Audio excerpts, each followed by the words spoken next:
2025 has been an absolutely insane year of Reddit posts, so I've decided to compile the very best we've seen this year into one video, and as this video goes on, the wilder the posts get. Enjoy. Am I overreacting? I caught my wife's stepdad sniffing her underwear on the baby monitor. Oh. God, there's no rest with this subreddit, is there? We are currently living out of state and my wife flew home to surprise her mom. She took our 10-month-old son with her. She called me and told me to look at the baby monitor that automatically turns on when it senses movement. I looked at the video she was talking about and you can see her stepdad, who her mom married when my wife was 10, in her room, pick up a pair of her pants with the underwear in them.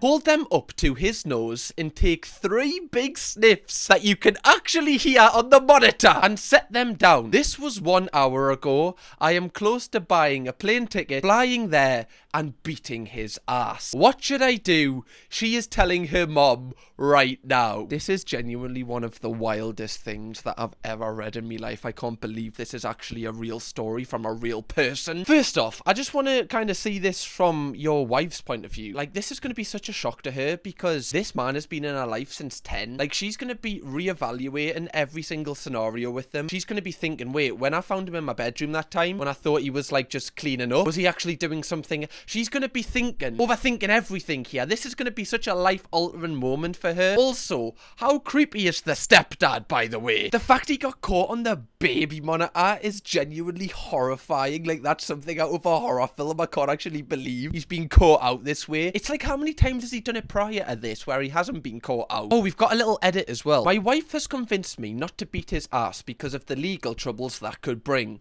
Fair enough. Unfortunately, they are on the other side of the country and we don't have any money to buy a plane ticket at the moment for me to be there. My mother-in-law is deciding what she needs to do, but is leaning towards leaving him. Leaning? She should be 2 foot deep with a snorkel in that camp. She should be in the leave camp 100%. What do you mean leaning? The guy was sniffing your daughter's underwear, for Christ's sake, in secret. I mean, it doesn't make a difference if it was in secret or not. Either way is kind of tragic. We have made it clear that we will love her no matter what, but we will not be near her husband ever again, especially with our children. I think that will convince her to leave him. Unfortunately, again, they recently adopted a 10-year-old girl who was a family friend of theirs. That adds another difficulty to the situation. Thank you everyone for your advice in this situation. We have not confronted the stepfather yet, but are planning to do so tonight. This is genuinely horrifying, the fact that they've adopted another girl. I don't know anything about this bloke, if he does it when they're young or he waits until they're adults, but this girl who has been adopted is clearly in a bit of a toxic environment now. Like, this is something that really needs to be solved. This is a really, really serious matter. I know it's easy for us to say to the mother-in-law, just like, leave him, but if she loves him, which she clearly does, like, she's adopted with him, that she clearly thinks that this is her, like, final partner in life, a forever partner, this is going to be so hard for her to hear, and she's almost not going to want to believe it. But I hope that she does leave him for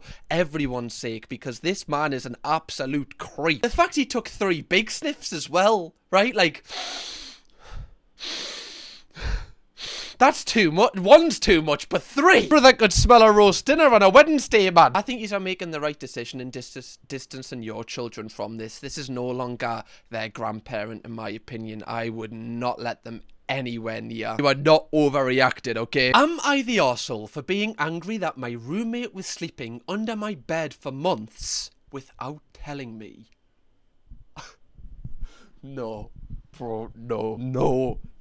I've told you the story before where I watched a TV show where a killer came underneath someone's bed and then murdered them, and I literally slept with my head against my bedroom door for 6 months after it. This is going to trigger us. I am not excited for this. I, 24 male, have lived with my roommate Carl, 24 male, for 2 years. Oh, he's called Carl. Surely this can't get any lower. A few months into rooming with him, he told me he was pansexual. I said, okay, cool. I'm not interested in that personal information, nor am I judgmental. I said, alright. I'm pansexual, by the way.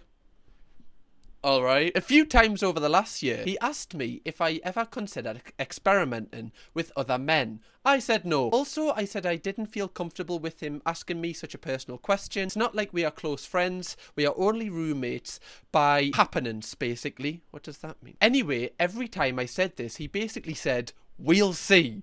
I was like, what? Oh my god, I hate where this is going. I hate it. I don't want to read on. Anyways, last night I had a horrific experience. I heard a noise under my bed. It was movement. At first, I thought I was imagining things. But then, I heard it again. I thought, oh god, is it a mouse? Or a rat? Or some shit? My god, this was like 3 a.m. So I got out of my bed, looked under with my phone flashlight. Now this here was the most startling moment of my life. I guess I am lucky because I have never ever before this moment felt true terror and fear as a physical sensation. But I was completely jolted. There, under my bed, was my roommate staring wide-eyed at me, and he screeched when I looked under the bed.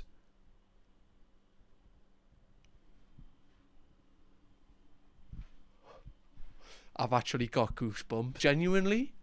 What? Are you taking the fucking piss? I'm only halfway through already. I can't go on. Go on. Read it yourself. I can't do it. I've genuinely got goosebumps. That is terrifying. This could be made into a horror movie. I literally thought I was having a heart attack. I then just started hearing, sorry, my body's under your bed. My roommate crawled out from under the bed, crying, apologizing over and over. I was so creeped out and afraid that I ran out of the apartment in my pajamas. Completely valid. That was open 24/7 a few blocks away. So I just sat in there with the decaf and a breakfast sandwich with my heart thundering away. My roommate kept texting me asking to talk. I ignored it. Then I looked under the table and there he was. No, I added that bit again. Sorry guys. In the text he found a way to horrify me even further.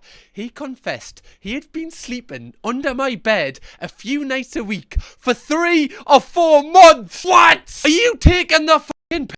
I have never seen anything like this in me life. Are you joking me? What are you doing under there? Genuinely, for the rest of me life, I'd be checking underneath me bed. How did you not know? Like, is he going to bed before you? Like, oh, by the way, I'm going to bed, and then he's actually just going, oh, I wish I pissed the bed now. And that he was doing it to get closer to me and physically saturate each other.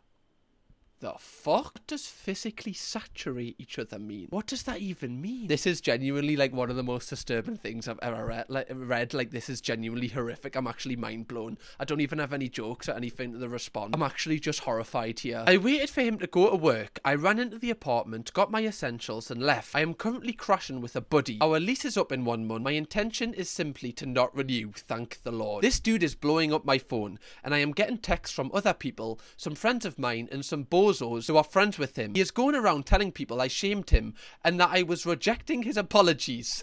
What? What kind of a master gaslighter is this guy? How has this guy managed to make himself the victim when he's the one sleeping underneath your bed? I only did it on weekends. God, I give him 5 days to himself. What's he overreacting for? Some people are claiming I am overreacting and invalidating his feelings. Most people agree he was improper, but think I should just work it out with him and give him a second chance because he's sensitive. Sensitive? Fucking sensitive? I'm sensitive. I don't sleep under me roommate's bed. It's got nothing to do with being sensitive. Sensitive?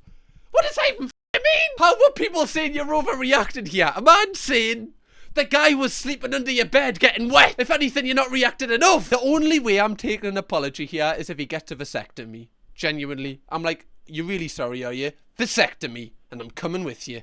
I want to see it happen. I'll be under the hospital bed. I want to be right up in there. I feel like I'm losing my mind and I am seriously 20% convinced I am experiencing a long lucid dream of some sort and wondering if I am going to wake up or am I in a coma or something, because this is so insane to me. Like, not really, but maybe really. I mean, what the fuck? Am I the arsehole or is everyone around me a f***ing nut? Genuinely, everyone around you is a not. I would be going berserk. This is just, not only is a complete break of trust. Like, deleting the Instagram is a break of trust, okay? Like, I thought that was bad. That is nothing compared to this situation. It's creepy. The fact he's insinuating that he was getting wet while you were sleeping, it's creepy. It's really, really, really bad. This person should be locked up. You can't see this from their point of view. Like, there's no way they can, like, kind of make themselves to be the victim here. Even if they were feeling lonely, they could still come up to you and go, by the way, like, I'm feeling a little bit lonely. Like, I don't want to sleep alone. I don't want to sleep in the same bed as you because I know we're not there yet. Do you mind if I just, like, kip underneath your bed? Even if they ask. And then you can be like, whoa, this is weird. I'm okay. And then you've, like, sorted it out. But the fact they haven't got your permission to sleep sleeping under your bed without permission. It's the worst kind. Yes, you did shame him. Yes, you rejected his apologies. Why? Because he crossed so many boundaries of common decency, privacy, and basic human respect. Exactly.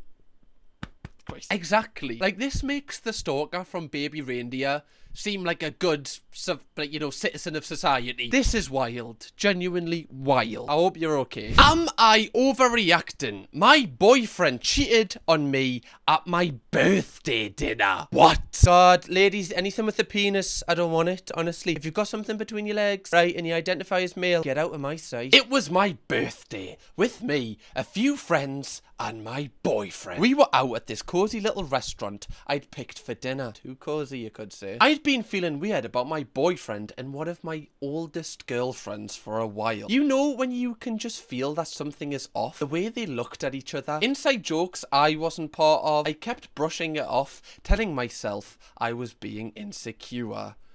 Oh, I feel like this is gonna go bad. Halfway through dinner, she said she was going to the bathroom. 2 minutes later, he stood up and mumbled that he needed to go to the bathroom too. Do you?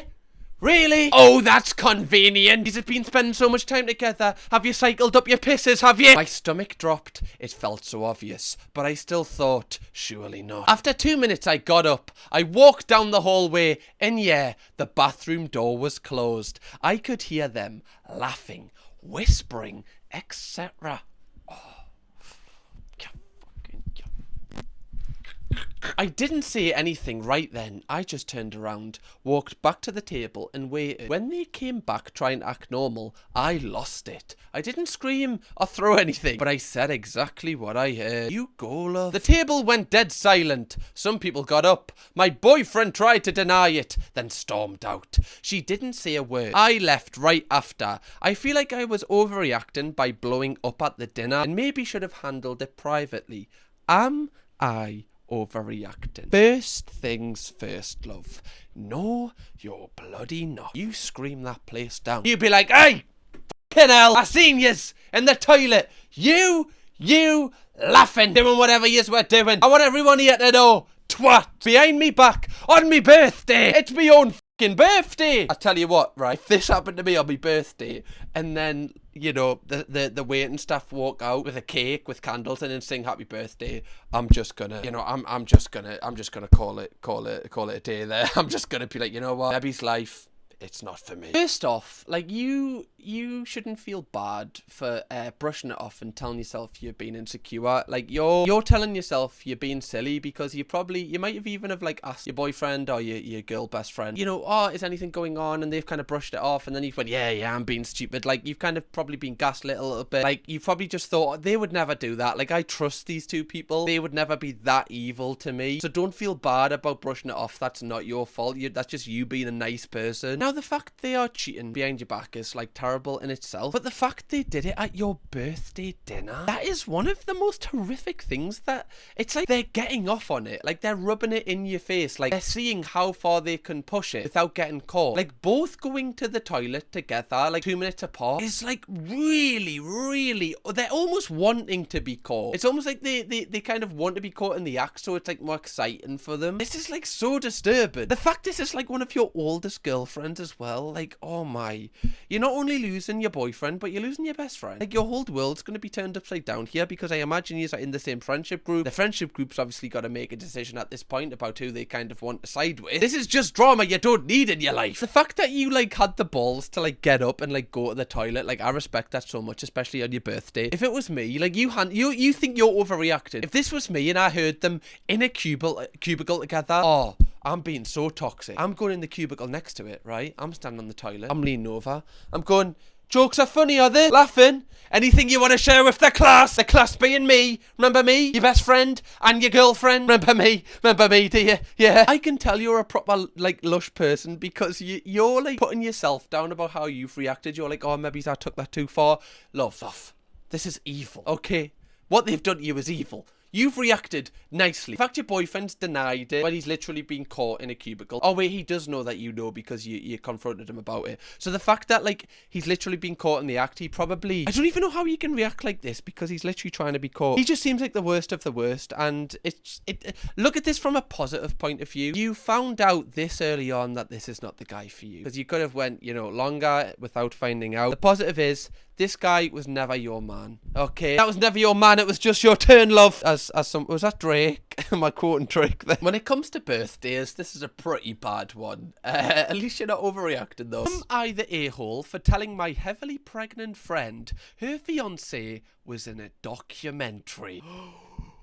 Now, I read the headline of this one, and I know which documentary it's about, but I don't know anything about the story. I am so scared to read this. Okay, it's currently 4 a.m, and I feel so guilty right now, I can't sleep. What you done, love? What have you done? Okay, so myself and a few girlfriends decided to watch a documentary that's been trending. Not gonna lie, I was expecting a documentary showing a human side of a certain person, but yeah, as anyone who has watched the documentary knows what it was. Now, just for context, they do confirm it in the comments, so I might as well tell you now. This is the Blue documentary, which Channel 4 recently dropped. I am thinking about doing a full video covering it. Anyway, let's read on. Onto the issue. My friend's fiance was one of the 1,000. I wasn't the first person to notice. Two other friends were first to notice. I didn't believe it at first, but with a second watch, it was definitely him.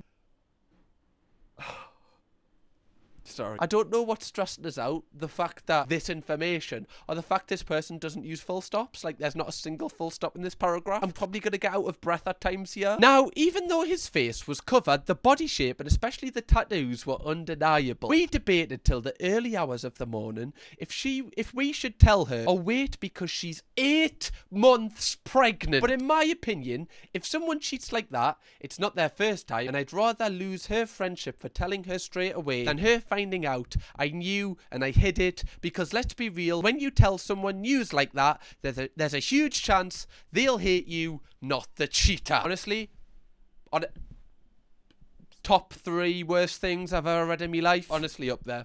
Honestly up there. And trust us, I read the first 2 pages of 50 Shades of Grey. This beats that. So this Sunday morning, I asked my friend to meet up to talk. I showed her the evidence, and the minute she looked at the picture, she knew it was him and broke down.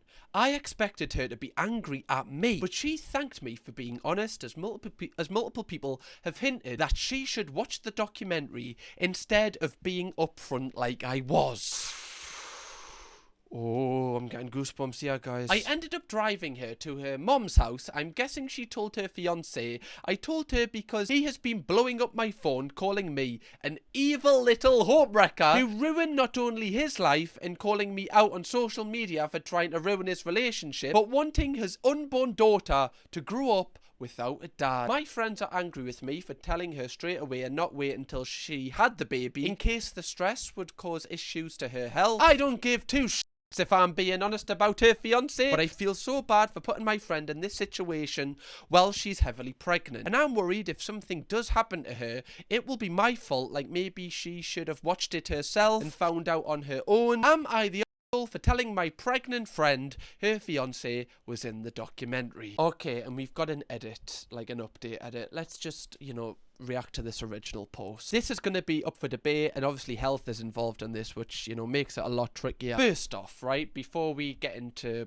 your part in this is not your fault. The fact that you're in this situation, you can't help being in this situation. Like, the fact that you saw your friend's fiancé in that is not your fault, okay? The fault solely lies with the fiancé here. Let's just say your friend wasn't pregnant. Him queuing up to, you know, sleep with Blue is cheating in itself and is awful in itself. Like, it's even awful if he didn't have, you know, a partner at home. But the fact he's cheated on his partner and not told her, and they haven't agreed this at all, I imagine they wouldn't agree, that's why he's not told her, that's bad in itself. The fact that she's 8 months pregnant, like, you know, pregnancy, like on average, last 9 months. He's only got a month left, and he's running shagged bloody Blue. Do you know when people go, oh, bloody men, get rid of them, this is who they're talking about, letting everyone else down. What are you going, what are you doing, man? Shagging Blue when you've got a missus who's 8 months pregnant at home? Have some shame. Have some shame. You've got to be taking the piss, fella. Is it worth it? Really? What? For being 669th in the queue, you'd literally just do this to Blue and then leave? Is that worth it for your family at home? Like, to get rid of your entire family for that? Why would you think like this? You absolute tool bag. Proper tool. You're every tool in the bloody box, man. Now, I imagine, obviously, like, he had one of them balaclavas on that they wear. I haven't seen the documentary, so I don't know what the people look like. But clearly, he's trying to hide his identity here, so he's clearly ashamed of going. Like, if he was proud about going, he would show his face. And honestly, I'm not surprised at his reaction to, you know, you telling his partner. Like, what did he say? He said, he had been blowing up my phone, calling me an evil little homewrecker who'd ruined his life and wanted his unborn daughter to grow up without a dad. No, that's what you did. You are the homewrecker. Like, a homewrecker is somebody that sleeps with another person and ruins the family dynamic at home. Hence, the home and the wrecker. You have shagged someone, therefore you are the evil homewrecker. Don't shoot the messenger. This is clearly a man that, like, doesn't take any responsibility. And honestly, the thing where I struggle with is, like, the being 8 months pregnant, because, you know, like, a large amount of stress can cause, unfortunately, you know, to have complications with the pregnancy. You might go into early labor or anything like that. This is where it gets a little bit more muddy waters, because honestly, I'm not a nurse, I'm not a doctor, I don't have, you know, the right medical information to confirm whether, you know, it would have been the healthiest thing to wait until after pregnancy. But just from an emotional standpoint, I feel like, you know, I would want to know before, because obviously you sign, like, the birth certificate and everything, and at that point you can make a decision whether, you know, how it's going to play out, and with custody and everything like that, it's better to know as early as possible. That's how I look at it. Like, I think you made the right decision emotionally, not from a health standpoint, emotionally, telling your friend. And the fact that you thought you would lose your friend over this, like, that shows that you're, you know, I think this person, right, this is a really nice person. Obviously, like, if your friend is your friend, they're not going to be angry at you they're going to be really happy with you. They're going to be more happy with you than their other friends who kind of were going to wait until she'd had the baby. Again, this is all from an emotional standpoint, not, you know, health-wise. I just can't imagine how, you know, your friend's feeling, you know? Can you imagine being 8 months pregnant and just, like, finding that out about, you know, this person that you're growing their baby, like, you know, all of the stuff that you've been through for the last 8 months, you know. The first thing that came to mind was not being able to have alcohol, but there's other things than that, you know. You know, all that pain, like, whilst they've been able to go out and do everything, like, clearly go out and do anything, like, this would just make you feel just, oh, you would be so angry, you'd feel worthless, you'd feel like, you know, you've had the taken out of you. You know, you get, like, some dads who actually do the whole thing with the mom where, you know, they don't have seafood, they don't drink alcohol, like, they do the pregnancy with the mother. And then you've got other men who just go and shag Blue while the partner's grown their baby. Oh god, the spectrum of men is great, isn't it? Not really. I'm just, like, thinking of this from, like, can you imagine if the shoe was on the other foot and it was, like, lads that had to go through 9 months of pregnancy, and, like, I don't know who's, like, a hot guy, like, Jacob Elordi was doing a, you know, shagging 1,000 women in 1,000 challenge, and then, you know, your missus just queued up for that. How would you feel? Ask him how he would feel in that situation. I imagine he wouldn't be happy. I think what makes this even darker is, you know, Blue brags online about stealing people's husbands, like, she loves it. And, you know, when I've done videos on her, I've often called out that you don't actually see the impact of your actions on other people. Like, obviously she has no loyalties to this woman having the baby, but just, you know, from, like, an empathetic point of view, you wouldn't want to rip up, you know, offer an opportunity for that person to rip up a family. I mean, they're going to do it anyway if it's not with you, I guess. But can you imagine this partner seeing Blue brag about this sort of thing? It would just make everything so much worse. I can't imagine how honestly this woman is feeling right now. But just to clarify, you are not the asshole for telling her, but there is an update, so let's read it. My friend's fiance wasn't the only one of our partners to do the lineup. My boyfriend of 3 years was one, so was another friend's husband. 2 hours ago, he posted screenshots in a group chat and photographic receipts no one could deny.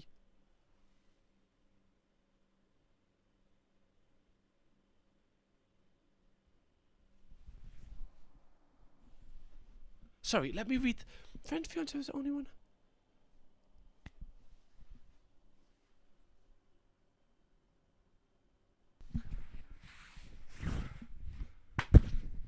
Yo, off! God. What is this? Like a road trip or something? Oh, come on then, you're coming in the car, we're gonna go and shag Blue. Come on, lads, it'll be a fun day out, man. Fuck golf. I'm not going to play fuck golf. I'm going to play with Blue, man. What, so, like, all of your husbands have went to this? Like, did they, like, go behind all your backs? Did they meet up at the pub and go, should we just go and, like, all cheat on my wives with Blue? Like, it'll be a proper laugh, wouldn't it? Like, if we're all doing it together, like, they can't leave us all. You know, we'll be able to just talk our way out of it. We'll wear balaclava. Yeah, that'll be so morning. Other men in relationships are involved, he said in the caption. I wasn't the only one there. He tags me. Maybe check your own man before coming for my relationship. He tags 5 other women. I'm not taking the blame alone and being seen as the bad guy. Well, tags the men did the same. Oh my god, this is the worst type of guy. So he's basically getting for his actions, and instead of just owning up to it like he didn't in the first place, in the second phase of this, he's just baited out all his mates. He's went, oh well, all them did it as well, so like, what's the issue here? What? Oh, so I'm getting all the blame. What about them 5 lads? What about your partners? They all did it. Go on, have a good go at them too. I just know all them lads are like, I would have got away with that. I would have got away with that if it wasn't for you and your stupid tattoos. Would have got away with it if it wasn't for you meddling kids. You know, they could write a movie about this and I wouldn't believe that it was based on a true story. This is genuinely one of the craziest stories I've ever read. There was a lot more said, but I stopped reading and just deleted my social media account, then blocked my now ex. I don't want to hear his explanation. I feel so humiliated and physically sick. I don't know how I'm going to face the co-workers or clients at work tomorrow. I wish I could just disappear. My phone is going crazy, so I'm going to turn it off and go for a long shower and see if I can get any sleep for what I'm sure will be hell tomorrow. This makes us feel so bad for this woman and the other people, because it's not even their actions which have caused all of this. You know, like, it's the actions of someone they were with has made their life a living hell. And this is the thing that people don't realise when they go to these events. Like, it's not just them, it's affecting everyone around them. Because, you know, even like, you could be the cousin of this person or the nephew or whatever, and if someone finds out that your uncle or your cousin went to this, that's going to stick with you. Like, obviously it shouldn't, but people are going to be like, oh, his cousin queued up for... Do you know what I mean? You're going to be infamous, and you make it just horrific for your entire family or anybody that's around you. Just because you want to, like, I don't even know, like, sleep with Blue for like 10 seconds. Like, how desperate are you? You've literally got a woman at home. This woman that you're queuing up to sleep with does not care about you. I can't wrap my head around it. Okay, so OP, the person who wrote this post, has actually been quite active in the comments, so I just kind of want to read out little edits they've done in replies to people. So, edit. People were saying I was very vague in this post, but I didn't know what saying the name of the documentary was against the rules. This person isn't very good at typing. I don't want to give too much information away for my friend's sake. I'll edit the post later. And then they basically just confirmed that it was the 1,000 Blue challenge. This makes it even worse though. Like, the challenge was in January, and apparently her friend and her fiance got engaged on Christmas Day. So like, it wasn't even a month after they got engaged again. It doesn't really matter what the timeline is here, it's bad any time. But a month after you proposed to her? What are you thinking? Not even worked off the Christmas dinner already with another woman. Oh, and apparently he actually found out in January that she was pregnant as well. So we don't have the exact timeline here, but you know, he could have found out before he went to this event. Maybe he already had this event booked and he couldn't cancel it, you know, like, or sometimes, you know, there's a cancellation fee. Got to turn up, unfortunately. As bad as this situation is, and it is bad, it is really bad, I'm not going to sugarcoat it, this is bad. Did I mention that? It's bad, really, really bad. Hopefully it doesn't make you feel bad. But I'm glad that you can kind of rip the bandage off now. And it really hurts. Like, it's going to really sting, really. I can't even imagine how this feels, especially when the baby's involved.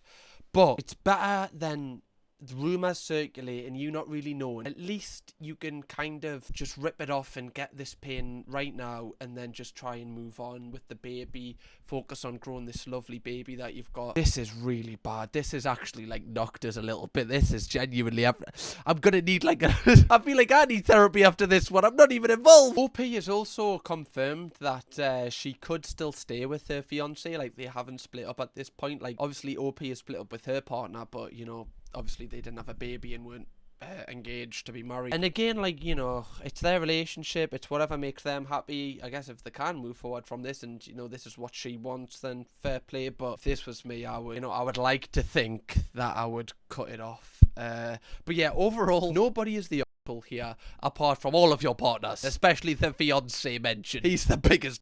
Am I the arsehole for getting a new nurse fired for accusing me of having an affair with my father? Sorry. Hey Reddit. Hello. I am a hospital social worker at a small hospital. My dad is one of the ER day shift charging nurses. A few weeks ago, I was in the ER trying to figure out placement for an elderly patient. When I was leaving, I had a chat with my dad in the hallway. Before I left, he gave me a hug and told me not to be late for dinner. I joked about how I'm going to order the most expensive steak on the menu since it's his turn to pay. I'm a 27 female. My dad is a 51-year-old male. Okay. All good so far. There was a new nurse at the nurses' station nearby. Pretty much everyone knows that he's my dad. I hadn't spoken with this new nurse much though, and she didn't know. Apparently she thought my dad and I were having an affair based off what she heard or saw. She knew my dad's married to my mom, who brings him lunch sometimes. She immediately began gossiping to some of the other staff that my dad is having an affair with the hospital social worker, aka me. Not Hermione. You. One older nurse that I've known for a long time immediately came to tell me I don't think she liked this new nurse very much. I guess no one decided to tell her that he's my dad. I hate gossipers. I don't know what it is about nurses, but I swear to God, some of them really love to spread rumours. I decided to not take it up with her, and I just went straight to HR. We were both asked to come to HR after our shift was over, along with my dad, or husband, according to the nurse. Now again, the HR lady knew that he's my father. When the new nurse came in, she was asked to explain, and she said that she thinks it's terrible that we would so blatantly have an affair. And she was shocked because she thought my dad seemed like a nice guy. My dad then decided to speak up and explain that I'm his child. The new nurse was mortified and apologised profusely. The HR lady asked me and my dad to leave. They had a meeting with the unit manager, and it was decided that the new nurse would be fired immediately because she was still in her 90-day probationary period. Oh shit. My mum thinks I'm a jerk and I should have just brought it up to the nurse instead of bringing it to HR when I knew she would probably get fired. I think my mum is so sympathetic because she stalked the woman's Facebook and she's a single mum or whatever. What are they? Single mom or whatever. You know what? Oh, God. I think I was right to get her fired because the hospital doesn't need a bunch of nurses sitting on their asses gossiping instead of doing their jobs. My dad is embarrassed and feels awkward about the whole thing. It's not the first time someone has thought that I was dating my dad. We aren't weird or anything, but it happens. Does it? Anyhow, am I the arsehole? Okay. This is a very interesting, very layered one. First off, right, the new nurse is, if she did think that you were having an affair with this older guy and she knew this older guy was married, okay, she could possibly have said it to someone and be like, oh, by the way, like, are them two shagging? Like, you know, I saw that he's, you know, his wife came in. I just want to check that there's no funny business here. I don't feel like that's bad asking someone else, because I think if you don't know the person that is cheating, it would feel a little bit awkward to ask them, even though that is probably the best thing to do and just attack it at the source. But the way that this person is giving off the vibes, as if they were like gossiping behind her back, like she was like talking to everyone and kind of slagging her off for it. But surely, did none of these nurses who know that that is, you know, her dad, did none of them just say, oh, that's her dad, like, obviously they're not cheating? Like, why did none of the other nurses say anything? I also think if this is the case, that she was gossiping to loads of people, this is, like, obviously a really serious accusation, and it's a little bit, like, poisonous, in my opinion. Like, it's almost like she's new here, and she's trying to kind of disrupt the overall vibe of everything. Like, it almost seems like she doesn't really want to know the truth. She's just kind of here for the drama a little bit. It's also interesting that she said that some of the other nurses don't like this person, so this gives me the vibe that like the other nurses have kind of figured out that this person could be a little bit toxic, the new nurse. Now, is it right that she went straight to HR without confronting this person? I mean, if she felt the most comfortable doing this, then I guess she's valid in feeling that. And also, she's kind of just mirroring the behaviour of the new nurse. Like, the new nurse didn't come straight to her, so why should she go straight to her if she doesn't want to? I do think that if this went further and, you know, it wasn't taken to HR, like, these rumours would only spread, and it could actually have ended up really bad for the dad and for the person that is writing this post. Like, imagine people who don't even know them find out, and then it just becomes even more of a big thing, and one of them could have got sacked, like, if people didn't actually know the context here. Now, when it comes to the actual new nurse getting sacked, like,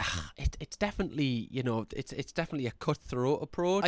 It's never nice to see people obviously lose their jobs, and she's saying she's a single mother and stuff like that. Like, I feel like this person who is writing the post has zero empathy towards this person, obviously, because she feels like she's out to get her. Let me know what you think. Like, do do you think she should have been sacked on the spot? Because, you know, losing your income, you've got children to support. It's obviously not nice, but then you shouldn't have been making up rumours in the first place without any context. What are people saying in the comments to this? Not the arsehole. She didn't just misunderstand. She gossiped about a serious accusation without knowing the facts. In a professional setting, that's unacceptable. You went through the right channels. Her being on probation or a single mom doesn't excuse this behaviour. That is very true. Like, it doesn't matter if she's a mom of 1 kid, no kids, 10 kids. It doesn't excuse the behaviour. I understand that. I'm not saying that's the reason why she shouldn't be sacked. I'm just saying it's not very nice the impact it's going to have on our children. But again, I know that the two are totally different. I didn't mean it in terms of not getting us sacked. I want to make that clear. Not the arsehole. I doubt this was the only reason she was fired. See, I kind of agree with this one, because automatically, like, a lot of the nurses don't like this person and she's brand new and she's gossiping. When somebody is of this mindset and can infect the entire group with their kind of, you know, like, negativity, it really brings down everybody and it can turn people against each other. Like, this is what this nurse seems to kind of been trying to accomplish here. It's the worst type of person that tries to turn other people against other people so then they can become the only friend of that person. It's just, you know, it just disrupts the whole group. So I imagine, you know, they've kind of took this into account with everything else she's done, and this why she's been sacked. So arguably, I would say that you're not the arsehole. Boyfriend is going on a bachelorette trip with all females. Moment of silence for this poor loss. You're alright, love. We've got you. So my boyfriend has a female best friend. She recently asked him to be in her wedding as the man of honour. She also has a maid of honour. One of my best friends is also male. Both of us are okay with having friends of the opposite sex, but I don't text my male friend daily and talk to him all day. We check in on an occasion, hang out on an occasion, and I typically always try to include my boyfriend in the hangouts. It's very nice. My boyfriend goes out to drinks with his female friends and never invites me. Now he's invited on a bachelorette trip, weekend getaway with a house full of females and drinking. This makes me extremely uncomfortable, and I've mentioned that. Not to mention, I've never ever had any romantic feelings towards my male best friend. He admitted to having feelings for his friend in the past. What? He brushes it off and acts like I'm overreacting. If I went on a bachelor trip with a bunch of guys for a weekend, pretty sure he wouldn't be cool with that at all. Okay. So before we get onto the update, let's just give our opinions on this. If your boyfriend is on a bachelorette party with a bunch of girls, I don't think it's an insecurity thing. I don't think it makes you like a bad person that you're insecure about this. I feel like anybody would at least have this in the back of their mind, like, oh, could something happen? Especially when there's not another guy there. It's just human nature to think like that. This is intense for anybody, especially the fact it's not just a night, like they're actually on a trip away. And I think the most alarming thing here is that, like you said, when your male best friend, like your boyfriend, comes, if you guys like go on a night out or whatever, the fact that your boyfriend doesn't invite you on the girl nights out, it's like, why? Like, does he not think that you would get along with his girlfriends? Like, do you have an issue with them? You haven't mentioned that. Like, it's a kind of weird that he's not including you when you include him. Like, that kind of screams red flags to me, because it's like, again, my mind would spiral. I'm like, oh, so are they doing things that they don't want me to know about? Or, you know, why am I purposely being kept at arm's length here? Like, I've never been invited before for no reason. You are gonna, like, your mind's gonna spiral. And I don't think that makes you a bad person, or it doesn't make you, like, you know, like a crazy partner or anything. This is normal, especially when drinking's involved, because, you know, that obviously people trust their partners, and rightly so, but when drinking is involved, especially when you're already insecure about them, it does make it 10 times worse. And what is the cherry on the top is the fact that your boyfriend has admitted in the past, I imagine before you were together, that he's had feelings for someone in this friendship group. So already there's a correlation between your boyfriend fancying someone in this group. They're all on a holiday together. You don't know anything about it because they always keep you at arm's length. And there's alcohol. Of course you're going to be worried. This is normal. Right, let's read the update. We got a chance to talk in depth. He actually made me feel really good about everything, calmed my fears, told me he actually got drunk and cried to all of the girls about how much he loved me, etc. Bought me a cute little shirt. All good, right? Plot twist. Oh, I don't want to read. I find out a day later that the bride's fiancé showed up unannounced to the cabin. There was no bachelorette trip. It was literally just the two of them. You're having me on. It was a... Ooh, and they're both kids. Wow! I just got a shiver down my spine. And honestly, it's pretty warm in here, so I wasn't expecting that today. That is wild. What? It was just the two of them? Oh my god, this is chilling, man. Needless to say, I'm single. No idea if the wedding is still on. I've blocked everyone. My ex-boyfriend was supposed to be in the wedding, so... What the f***? What the actual f***, y'all? I like that you're taking this, you know, kind of funny. Sounds like his life is currently imploding though, so I'm just gonna let Karma keep sorting this out. I think he lost his job because he couldn't show up due to his truck issues and is probably going to move in with his mom. We had initially been talking about him moving in with me. Phew.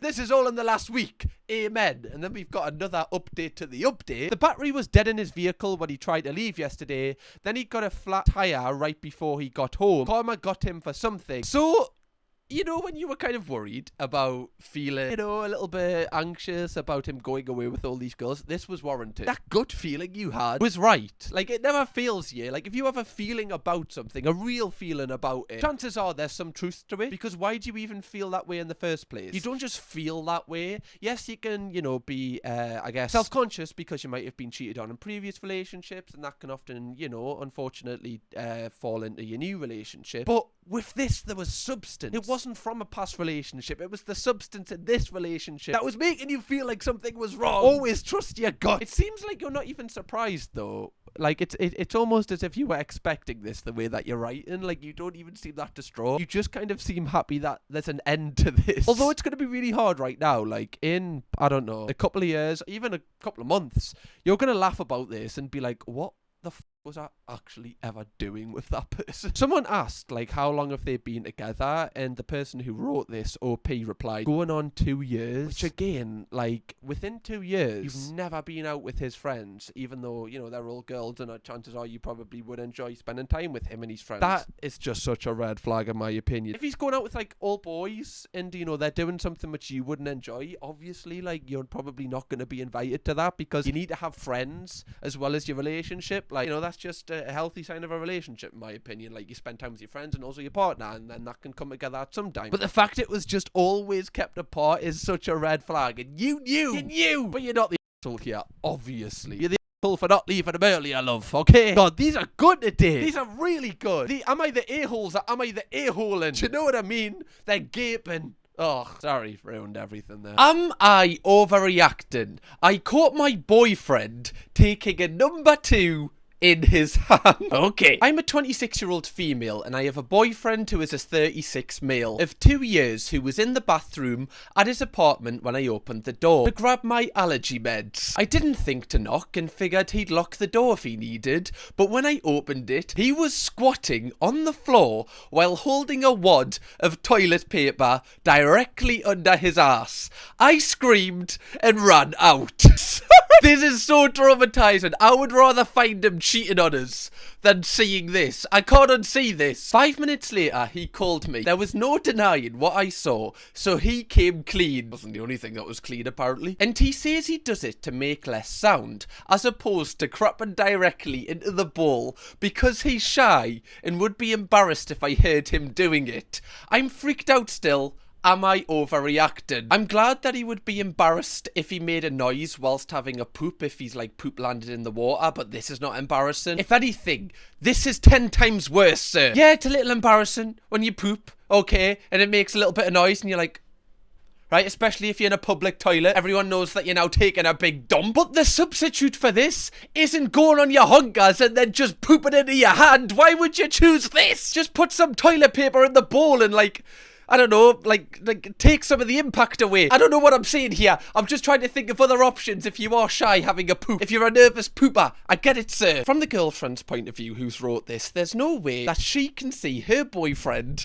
in this position with his hand below his butthole and then just move on from that, right? She has literally saw a dump leave that man's bottom. There's no one seeing that. This is a story that she will take to the grave with her. Well, you know, she's put it on Reddit, so I guess everyone else is now taking this to the grave with them. Thanks for nothing, love. Okay, let's be serious for a sec. Am I overreacting? I don't think you're overreacting. I don't know if it's a dumpable effects, as per. I don't know if I would break up with them over this.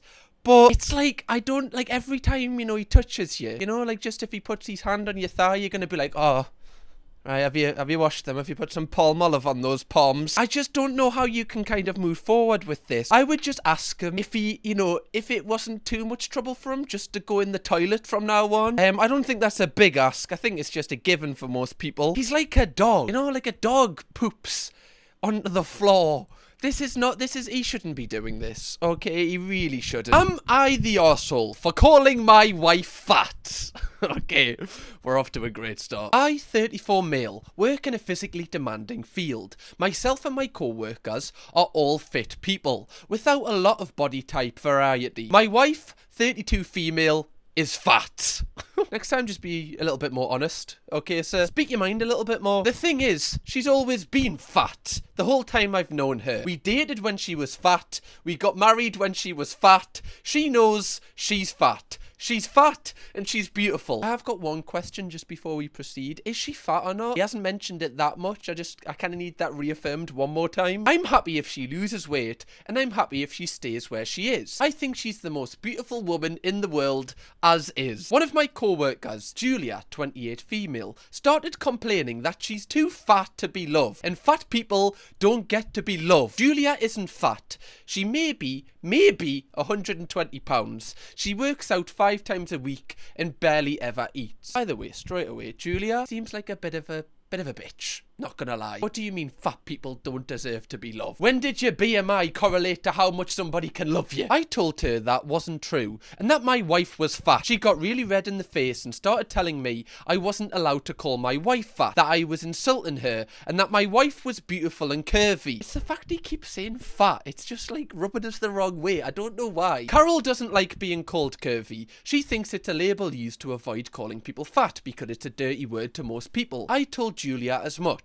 Julia started threatening to tell my wife I called her fat. She pulled up her Instagram and told me she was messaging Carol that I was being mean. I beat her to the punch and called my wife, put her on speaker, and asked if she was curvy or fat. By the way, what an insane phone call to get from your husband when he's at work. Imagine that. Oh, there we go. It's Mark. Hello, Mark. You alright? What you mean am I fat or curvy? Who are you talking to? Carol laughed and said, I hate that curvy shit. Fat and beautiful, baby.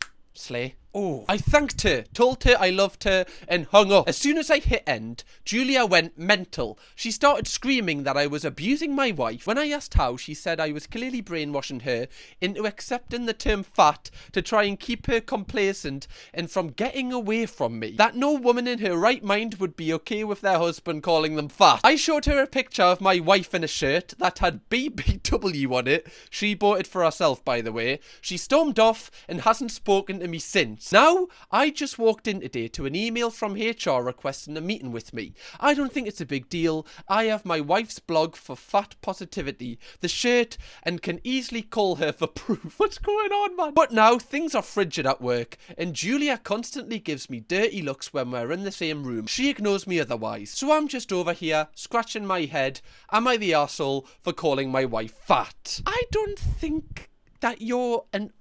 wait. One thing I will say is you definitely get off on the fact that your wife is fat and the fact that you've mentioned that you're in shape. I think you get off on this in a little bit. Also, it's great that your wife isn't bothered with being called fat. You know, that's great that she's comfortable with that. But the fact you keep mentioning that she is fat and then you've actually rang her up to confirm it once more time, yeah, it's just a little bit weird in my opinion. Also, Julia is also an arsehole. Like, why is she getting so fuming at this? Like, she's getting involved in your relationship when she really doesn't need to, in my opinion. It's fine for her to feel that way, but you shouldn't project that views onto someone that is, you know, that has to deal with getting called these names. Oh, we've got an update. They're basically saying that they went to HR and they asked them about it, but they were able to put their side over and everything was okay, and that him and Julia are no longer going to be paired on teams for patient care. This is really strange. Like, I don't know why Julia got so fuming with you. I hope your wife's okay. That's one thing. I just know Julia went home absolutely fuming. Absolutely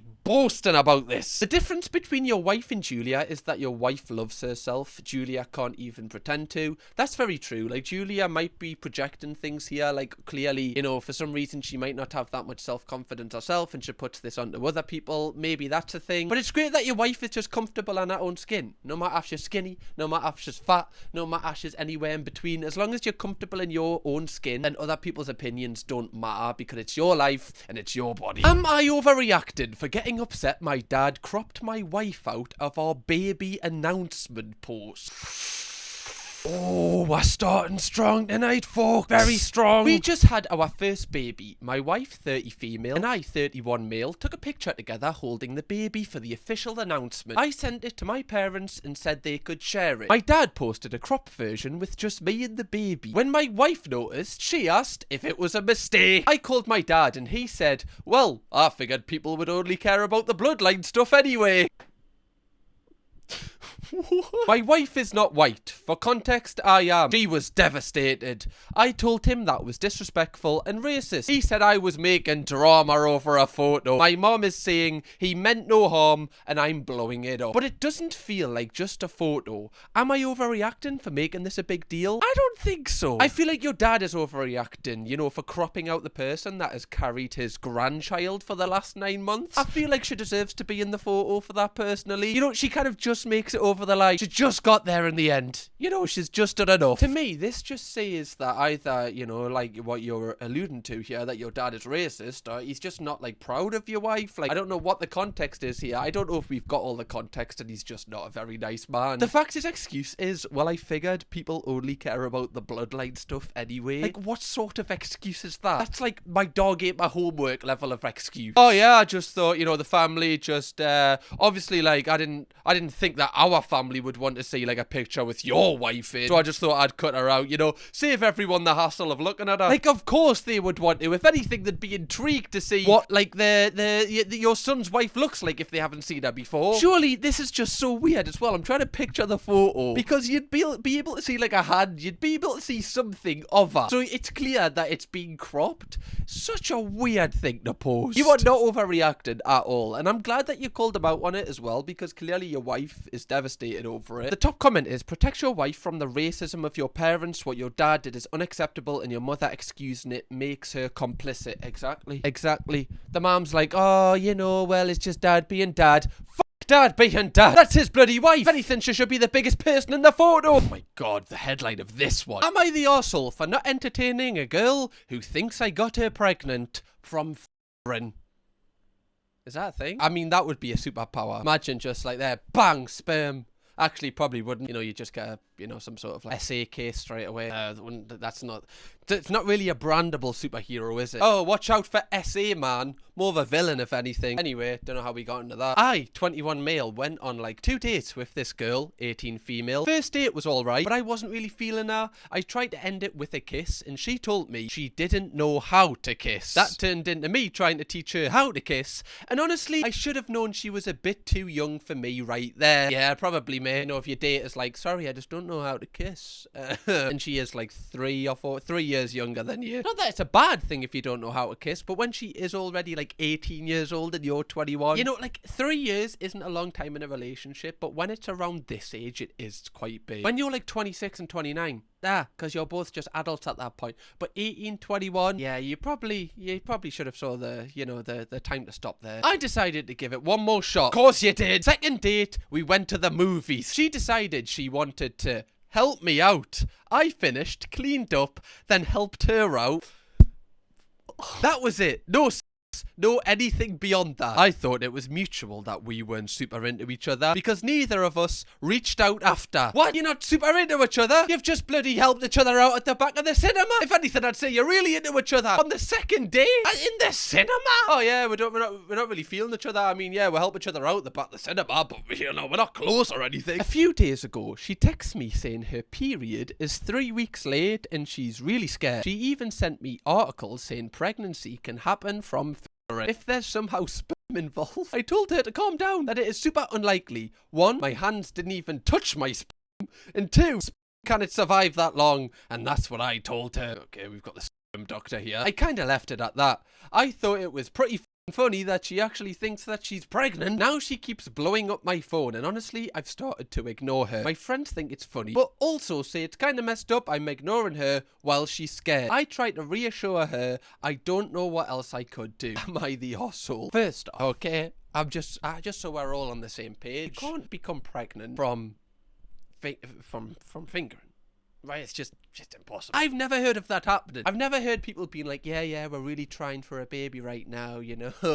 Oh, God, he's got his fingers out every night, he does, our Barry. Also, just side note, isn't that such a weird thing that when people say they're trying for a baby, that's just them admitting that they're having loads of shagging? It's just like a posh way to say, yeah, we're just shagging every night. Now that's, you know, sorted, you can't, this is unlikely. Now, if what you say is true and you didn't do anything else, then you are not the father. But if you know that you're not the father, and she's clearly scared, you know, her period's late, she might have slept with someone else, right? We don't know this, and that could be why her period's late, she could be pregnant. It's such a tough one because I personally feel like I would want to be there for them because, you know, I don't like anybody being alone and scared, and, you know, like, I'd want to be on the other end of the phone so that if they need to message me, like, yeah, like, literally we've been intimate with each other. I know it wasn't, you know, sleeping, but still, like, she will be feeling really alone right now and really scared, unless, you know, again, I don't want to, you know, this to be believable, but is she lying because she wants to get in contact? There's so little context here. We have got an update that we're going to read out, so don't worry, we have got a little bit more context. But I don't think you're necessarily the arsehole, but I do think that, you know, you could be a bit better for being there for her. But then if you guys aren't talking, like, if you've agreed that you aren't going to talk and this is the first message in weeks, such a strange one, this one. Exactly why said is so important. He isn't wrong. It could be hypothetically possible to get pregnant if someone had active sperm on their fingers and inserted it while a person was fertile. Oh wait, am I actually the idiot here? People are saying sperm can live for 3 to 5 days in the right circumstances. It's highly unlikely, but yes. I mean, that is what I'm kind of saying. When I said that you can't get pregnant off fingers, I imagined that there was no, you know, on his fingers. This is such a weird one. If it's just straight up, right, you can't get pregnant from that. At least I hope not. What? I took the most popular piece of advice from the original post, and that was to have her take a pregnancy. I decided to text her back. I apologised for ignoring her. We met up. I bought her 2 pregnancy tests. She took them inside the bathroom of the pharmacy we bought them from. I waited outside the bathroom and let her do her thing. After she was done, she asked me to come inside, and we waited for the results. Don't come inside! Oh, that's gonna blow it. Sorry, that's disgusting. Mine's in the gutter. Right, I was like, whoa, that's gonna mess everything up. Now we're waiting for the results. It's almost been 10 minutes and the test is still blank. Wait, you're like live tweeting this? It's almost like a football game. Like, oh yeah, chance for Manchester United. Oh, it went in. Have you just said, oh, can I just take 2 secs? I've just got to update the Reddit post, love, that you clearly don't know about. She's looking at the test, wondering why there's no results. And then she's like, I think I took it wrong. I asked what she meant because how do you take a pregnancy test wrong? And she said she forgot to take the white cap off the part you pee on, I guess. This is why education is so important. Like, firstly, this person is thinking the fingers thing, and then she didn't take the packaging off the little I don't even know what to say to this. She told me she didn't have to pee anymore and she would just take them when she got home. I said okay, and I drove her home. 2 hours later, she sent me pictures, and just like I expected, they both came back negative. I responded with, oh, okay, good, and she liked the message, so I think we're on the same page about not communicating anymore. So yeah, she's not pregnant. Okay, are you sure that she's not pregnant? I would need to witness that the cap was off. Like, that's all I'm saying here. It is kind of wild that, you know, she didn't take the cap off, and then she was like, oh, it's alright, I'll just drink some water, and then next time I'll just make sure to take that off next time. But again, she is, you know, she's young, she's 18. Like, this relationship was doomed from the start. First off, she didn't know how to kiss, and this made you uncomfortable, and for some reason you decided to have a second date. Then you decided to help each other out at the back of the cinema. She thinks she's pregnant, and now she doesn't even know how to take a pregnancy. This is just so many red flags that you two probably just aren't compatible for each other. But this still doesn't really answer the question of why her period was 3 weeks late. So I really hope that she is, you know, kind of, you know, I hope she gets to the bottom of that, because if she's not pregnant, surely something else is going on here. One thing I will say as well, fella, let this be, you know, a lesson. Don't people at the back of the cinema. Nothing good can come from it. Am I overreacting that I should contact the police? X sent me this after not speaking in years. Oh my god. Oh god. Okay. Come on. Right. I'm excited. It's me. I know this is coming out of nowhere, especially since we haven't talked in 7 years. But it's urgent. 7? I'm supposed to be getting married in less than 5 hours. But I can't. I just can't. It's not right, because it was always supposed to be you. You're the one I pictured walking down the aisle, having a house with, having babies with. I'm sorry for how everything went, and I love you and want to start over and make things right. Do you still live at I am literally driving over right now. I'm leaving the wedding and need to come see you. Please call me back. I love you so much. Okay. Well, this is one of the worst things that I've read, not even just this week, I think in my entire life on this planet. Before we just break this down, we have got a little bit of context as well from them. I just received this text from my ex of 2 years. This is the first time we have spoken in years and had no idea he was even engaged. This feels insane to me. He tried calling me 3 times and I have not picked up once. He knows my address and says he's coming over, and I called my friend panicking. She said I should just talk to him, but I'm feeling scared, even though he didn't do anything in the past to hurt me physically. I still feel like you're very valid in feeling scared. You know, someone's coming to your house without your permission. Like, that's scary for anybody, especially an ex you haven't spoken to in 7 years. 7 years is basically a lifetime ago. You can change so much in that time, clearly, right? This bloke's got so close to someone that he's at the altar with them. Well, not anymore, you know, he's left. So I don't believe that you're overreacting at all. I think the whole backstory he's given you just makes it so much more intense. If he just messaged you out of the blue and just said, you know, he's still got feelings for you, that would still be intense, but the fact that he's actually leaving his wedding, that is kind of like a guilt trip to you so that you have to meet him. The person I feel sorry for the most in this situation, who isn't the one who will be overreacting, is his current fiance that is meant to be his wife soon in 5 hours. Can you imagine getting ready? You know, you're marrying the love of your life, you think the love of your life, and then they message their ex on your wedding day and decide to go to their house prior to marrying you. What is going on here?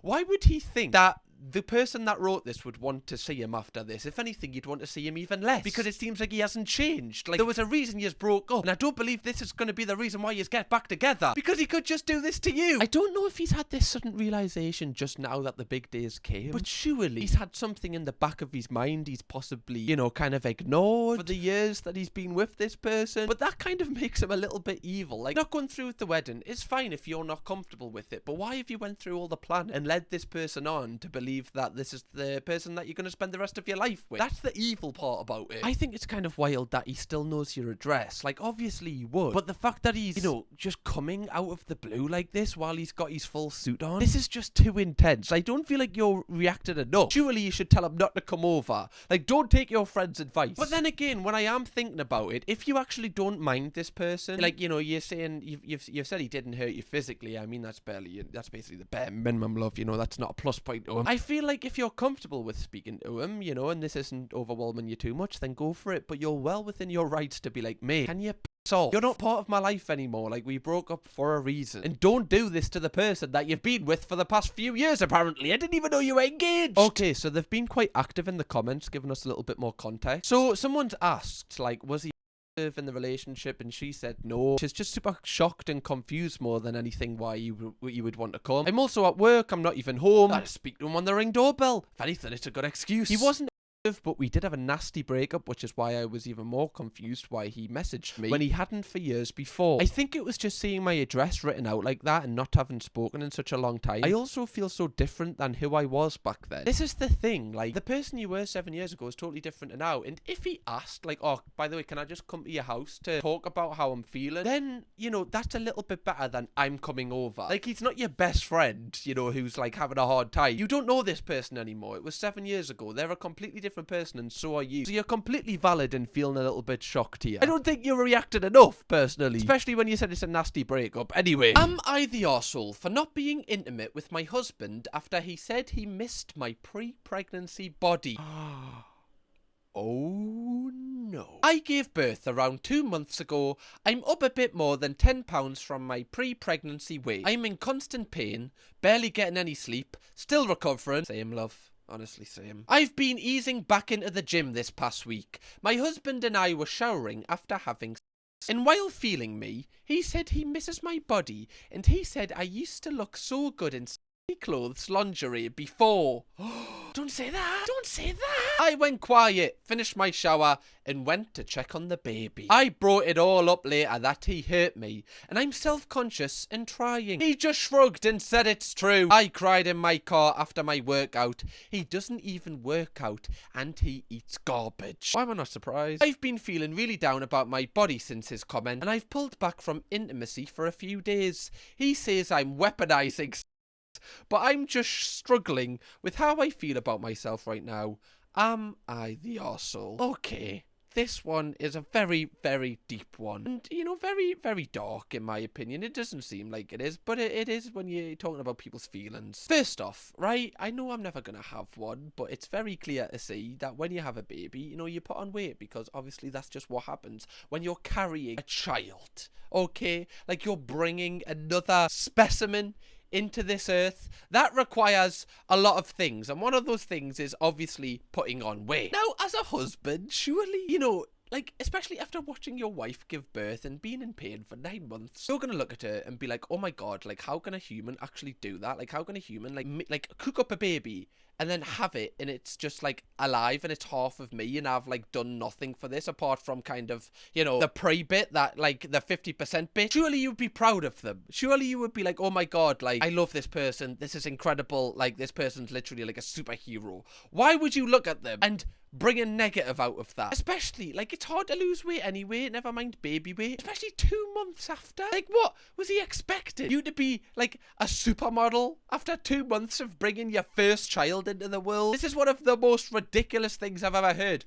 Also, right, even if this guy was like Captain America, you know, had the most chiseled body, fitness fanatic, he wouldn't even have a leg to stand on then. But the fact that he doesn't even, like, work out himself and he isn't in the best shape himself, he has no right to comment on your body. And also, like, I imagine, you know, you've probably had insecurities yourself after having a baby, you know, just because obviously your body changes after you have a baby, obviously. The fact that he doesn't reassure you that you know, you look great and you look amazing, and it's just like, what happened? The fact he's kind of feeding into your insecurities would kind of, like, that if I was a woman, I'd be like, oh, I've just, like, carried this guy's baby and this is how he's treated us. Like, that would make us feel so kind of alone, like, dark inside, and it would make us just feel like the worst feeling in the world, like, underappreciated. You know what I mean? Like, you would just feel like, I've went through all of this and he doesn't even appreciate it. Like, he's kind of just looking at the negative in the situation. That would really kind of have us down, and that's why I said this is really dark. It might not seem that dark because it's not, like, there's not that much to the story, but this person is going to be feeling really alone right now, especially, like, she went to check on the baby. Like, she's obviously the person that, you know, maybe is the prime caregiver of the baby. This is just so sad because she's had a baby with him now. What, are they just going to split? Like, she's in the most stressful position she's ever going to be in now, and now she's probably thinking about how stable is our relationship. I just feel so bad for her, and it is a little bit, like, manipulative. Actually, it's really manipulative, saying, like, what, you're not gonna have, like, sex with us now because of this comment I've said. Like, what does weaponizing even mean? What, does he just expect to get it whenever he wants it because he wants it? Like, that's just not how it works, unfortunately. This guy seems like an arsehole. Like, I don't want to say this because you've just had, like, his baby, but I feel like the man that is half of your baby isn't the best half. That's what I'm gonna say, to put it lightly. Am I overreacting? A girl posted a photo in my boyfriend's room.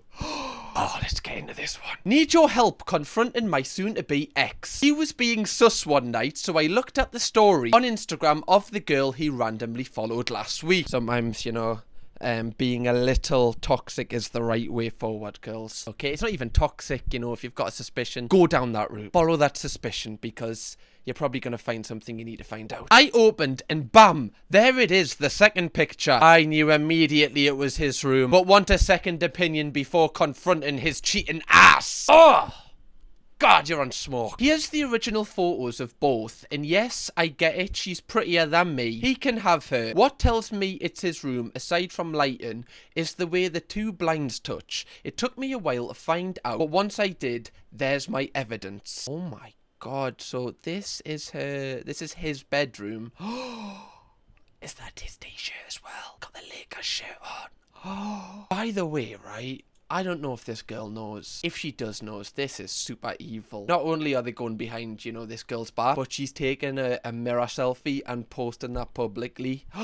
Drag her ass. Poster, drag her ass. Okay, confront her, confront him first though. Right, he's the main issue. He's the source of all these issues. Confront him and then tell her a selfie shit. This is genuinely so sad though, because, like, she's had this suspicion and this has clearly been playing on her mind for forever, and, like, this is going to impact her when she goes into, you know, our next relationships, because she's always going to be self-conscious if, you know, her boyfriend is acting sus, that they're going to be doing this again. Like, people don't realize the impact, like, these sort of actions can have on their career current partner leading into their future lives. It's honestly mental. I wish I could see you confronting him though. I want to see if he tries to like kind of worm his way out of it. There's no way he can. Like with photo evidence, you have got him just wrapped round your finger, love. Make sure that you take him to town.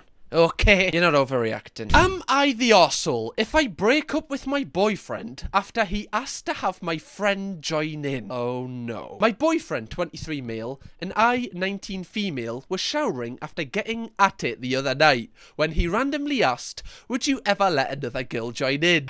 This is always an awkward question. I'm saying always as if I always ask Chloe. I ask her every night, she declines. Actually, she wants another guy in, but she just doesn't want me there. Like, she just wants me out the room. So it's this little fun game we've got where I just listen.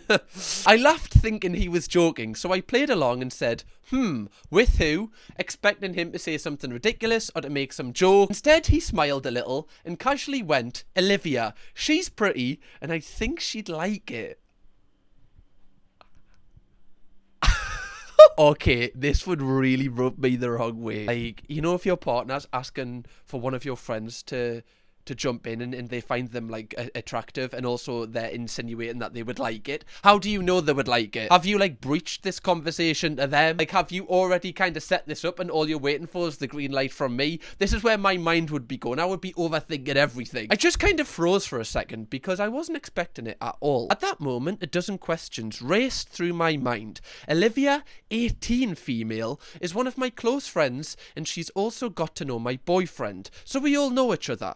The last time we all hung out was at the beach for her birthday. I told him I wasn't comfortable with that and asked why he even thought of her specifically. He just shrugged it off and said he figured I'd feel more comfortable with someone we both knew. And he thought she'd say yes. I told him that I was feeling weird right then. He rolled his eyes at me and said it was just a question. I pressed him again why he wanted her specifically. He said he asked me first because the thought popped into his mind and he wasn't expecting me to go along, but he thought it'd be a fun time. He brushed me off like I'm overreacting. He said it was just a dumb, hypothetical, in the moment question. I don't know about breaking up with him over this, but the thought did cross my mind. Am I the arsehole here? Am I overreacting? Love, I'm just going to set you at ease if you ever do watch this video. You are not overreacting here. Like, you are very valid in feeling kind of, you know, self-conscious, a little bit anxious about this, because clearly he's thinking of your friend in, you know, like a manner because he wants that to be the third. Every single time they're together now, because you say they're friends, you're going to be overthinking everything, whereas before you just knew that they were friends. Now you're thinking, is there more to this? On the topic of breaking up with them over this, I feel like you need to kind of really sit down with them and talk to him about it, and if he invalidates your feeling and he doesn't take it seriously, is that someone you really want to be with forever anyway? Honestly, if Chloe said to me like, I want you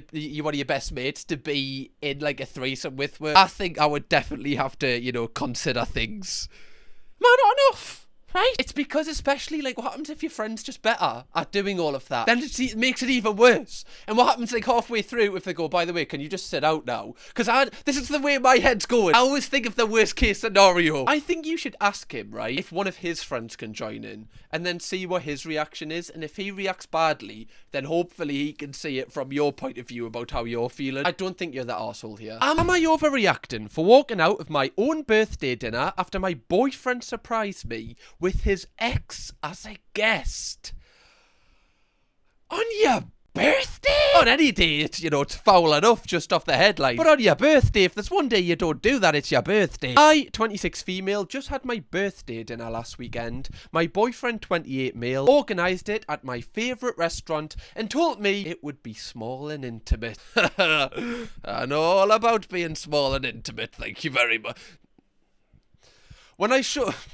That was weird. When I showed up, I was happy to see a few close friends and family. About halfway through the meal, my boyfriend shows up late with his ex, 29 female, in tow. Already, like, why is your boyfriend joining halfway through? Like, what is this, a Royal Rumble, or people just coming in, like, when they want? I get you don't want to be the first person at a birthday party, but when it's a meal, you just arrive for the time. Surely the starters and everything have came out now. Like, is he just coming for the main course? This is such a weird time to arrive. Especially if he's, like, the one who's organised it. Surely he should be the first one there. And then bring in the ex. Oh, God, I've lost my head. Head's gone. Head's gone. The game's gone. He introduced her to everyone as a good friend and insisted she join our table. I'd be like, you can f right off. Her, Hey, I'll tell her. I was shocked, especially since I've told him before that I'm uncomfortable with how close they still are. They text and hang out sometimes, which already annoys me, but he says they're just friends. Just friends, are they? Just friends that turn up fashionably late to a birthday, are they? It seems more than just friends to me, it does. His ex acted super friendly and kept making jokes about the good old days. Did she? That's nice of her. What a woman. With my boyfriend. Even bringing up inside jokes I've never heard of. Everyone at the table seemed awkward, but tried to brush it off. After about 20 minutes of this, I couldn't take it anymore and told my boyfriend I needed some air.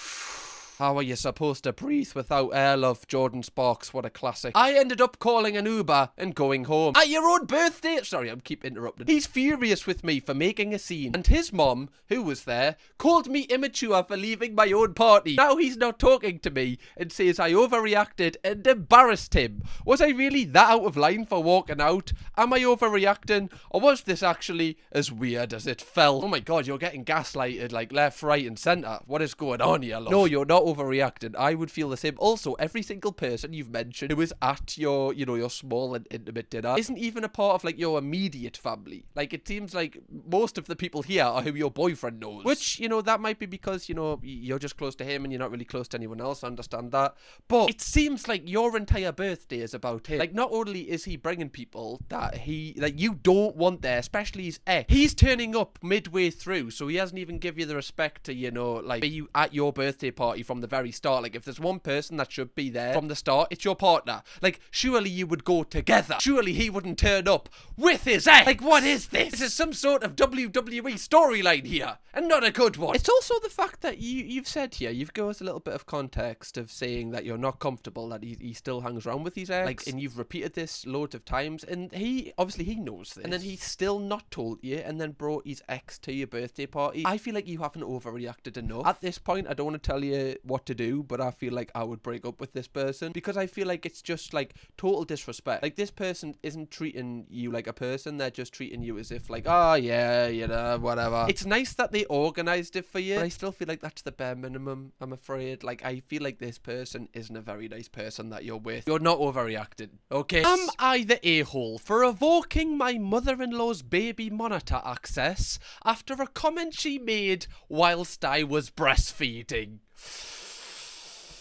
Oh, I love a good monster-in-law story. Great movie as well. Check it out. Jennifer Lopez, what a performance. I, 32 female, have a 3-month-old baby with my husband, 31 male. His mom lives across the country. We're on the East Coast, she's in California, and to be honest, she's always been a little intense. This is definitely the nice way to put it. If this wasn't his mother, she would be like, yeah, she's a bit of a not a full-blown monster-in-law, but defo more involved than I'm used to. That means she's definitely a monster-in-law. Like, she's the kind of woman who will call to say she has a cuter outfit for the baby than the one I posted on Instagram. Okay, we'll just read through all this before we comment. Anyway, when our baby was born, my mother-in-law asked if she could have access to the baby monitor so she could see her grandchild grow up from afar. I was a little iffy on it, but my husband thought it would be sweet and would help her feel more connected, since she can't visit often. So I agree. We have a nanny camera in the nursery which lets you view the video feed from anywhere. What I didn't realise is that she'd be watching us all the time. Like, not just the baby sleeping, she comments on things she has no business even noticing. Like, the other day, I was breastfeeding in the nursery. I wear a robe because it's more comfy, and a few hours later, she texted my husband saying, tell my name, I'd be happy to send her a nicer robe. That red one's looking a little raggedy. I'll tell you who's going to be looking a little raggedy when you come and visit, love. I'll tie this bloody red robe round your bloody Sorry. Read on. Like, what? Excuse me? I was so creeped out. I mean, that was clearly during a private moment, not just the baby napping. I told my husband and he kind of just shrugged it off. He said something like, she doesn't mean anything by it. She's just observant. I grew up like that. We never had any real privacy in the house. Okay, but we're not kids anymore, and she's not even here. She also makes weird little passive-aggressive comments, like if the baby cries for a while, she'll text things like, poor little guy, someone must be tired today, or I would have picked him up sooner, but you're the mama. Oh, Granny's a good one, isn't she? Which feels like she's judging me, but trying to play it off as casual. And she always acts like she's trying to help, but it's in a way that makes me feel like I'm constantly being watched and judged. It's not mean, just kinda boundary pushy. Otherwise, you can just call that mean. So I changed the settings on the camera, so she can't access it anymore. I didn't announce it, I just did it. She texted my husband and asked if something was wrong with her app, and now he's mad at me for making it a thing. He says it was harmless, and now she feels cut off, and I could have just told her instead of going behind everyone's back. I told him I didn't think I needed permission to stop someone from watching me in my own house. He says I overreacted. I feel like I'm losing my mind a little bit. To me, this is a huge privacy issue, but maybe I'm just being dramatic. I just don't want someone literally across the country watching me breastfeed and make comments on my clothes and parenting. So, am I the a-hole? Okay, that was a long one to start off with, but let's just get into the meat of it. Let's look at this chronologically as she wrote it, okay? Straight away, before you even said anything about the camera, I could tell that you're not fond of your mother-in-law. The fact you had to clarify that she's not a monster-in-law pretty much says to everyone reading this, yeah, she is a monster-in-law. Because you just wouldn't bring it up otherwise, would you? It's like if you meet a friend and they're introducing their other friend who's a murderer. They go, oh, by the way, they're not a murderer, right? They couldn't prove it. It'd be like, well, obviously now I just think he's a murderer, like the fact you've brought it up. I'm going to attach that to him now. The first red flag you raised was definitely when, you know, you post a nice photo of your baby and she has something negative to say. She might not like frame it as negative, saying, oh, I've got a cuter outfit that I would have put them in, but that's a negative thing. They're basically saying, yeah, the thing that you dressed your baby up in, I don't like it. She'd be voted out first if it was America's Top Model, that's all I'm saying. Wouldn't get past the first round. What you playing at? Honey Boo Boo would spit on your baby. Sorry, I'm going too far. Now, the fact that you granted access for this mother-in-law to, you know, be able to see the baby at any time she wants, that is you, in my opinion, going out your way to help. This is not something that should be expected. Like, you're going out of your way to be like, you know what? I'm just gonna relinquish this privacy that I once had for your benefit. You're going out of your way to help the mother-in-law. You're doing a nice thing here. However, she is not treating this like you are going out of your way. She's treating this like something that should be expected. Like she's owed this right. Which she's not. It doesn't matter if she's the mom of your husband or not. And the fact she had the cheek to say that the robe that you were wearing when you were breastfeeding your baby is like not up to scratch, or it's looking a little bit raggedy. Like, not only is that a horrible comment anyway, because you're gonna just wear, like, I don't know, I've never breastfed a baby, shockingly, but I imagine you just want to wear something that you feel comfortable in. You know, something that you don't, you know, you just don't, anything. No one's watching you. Like, this is your private time with your baby. If you want to do it naked, you should be able to do it naked. You get my point, right? Like, this person should be able to wear whatever they want when they're breastfeeding their baby. They shouldn't have to be judged. Because when they leave the house, they're probably judged by, like, other people anyway. Like, if there's one place you don't want to be judged, it's in the comfort of your own home. And although that is, like, a big issue, what's just happened there, I actually think arguably the biggest issue is how your husband's reacting to this. Because he's kind of invalidating your feelings, basically. He's basically saying, like, oh, God, that's just me, man. Like, she's just observant. Like, he's basically in the pocket of his mom. Like, he's kind of looking at it from his mom's point of view, but not looking at it from your point of view, which says to me, like, what is this pecking order that he's got in his mind? Is it baby mom then you, or is it mom baby then you?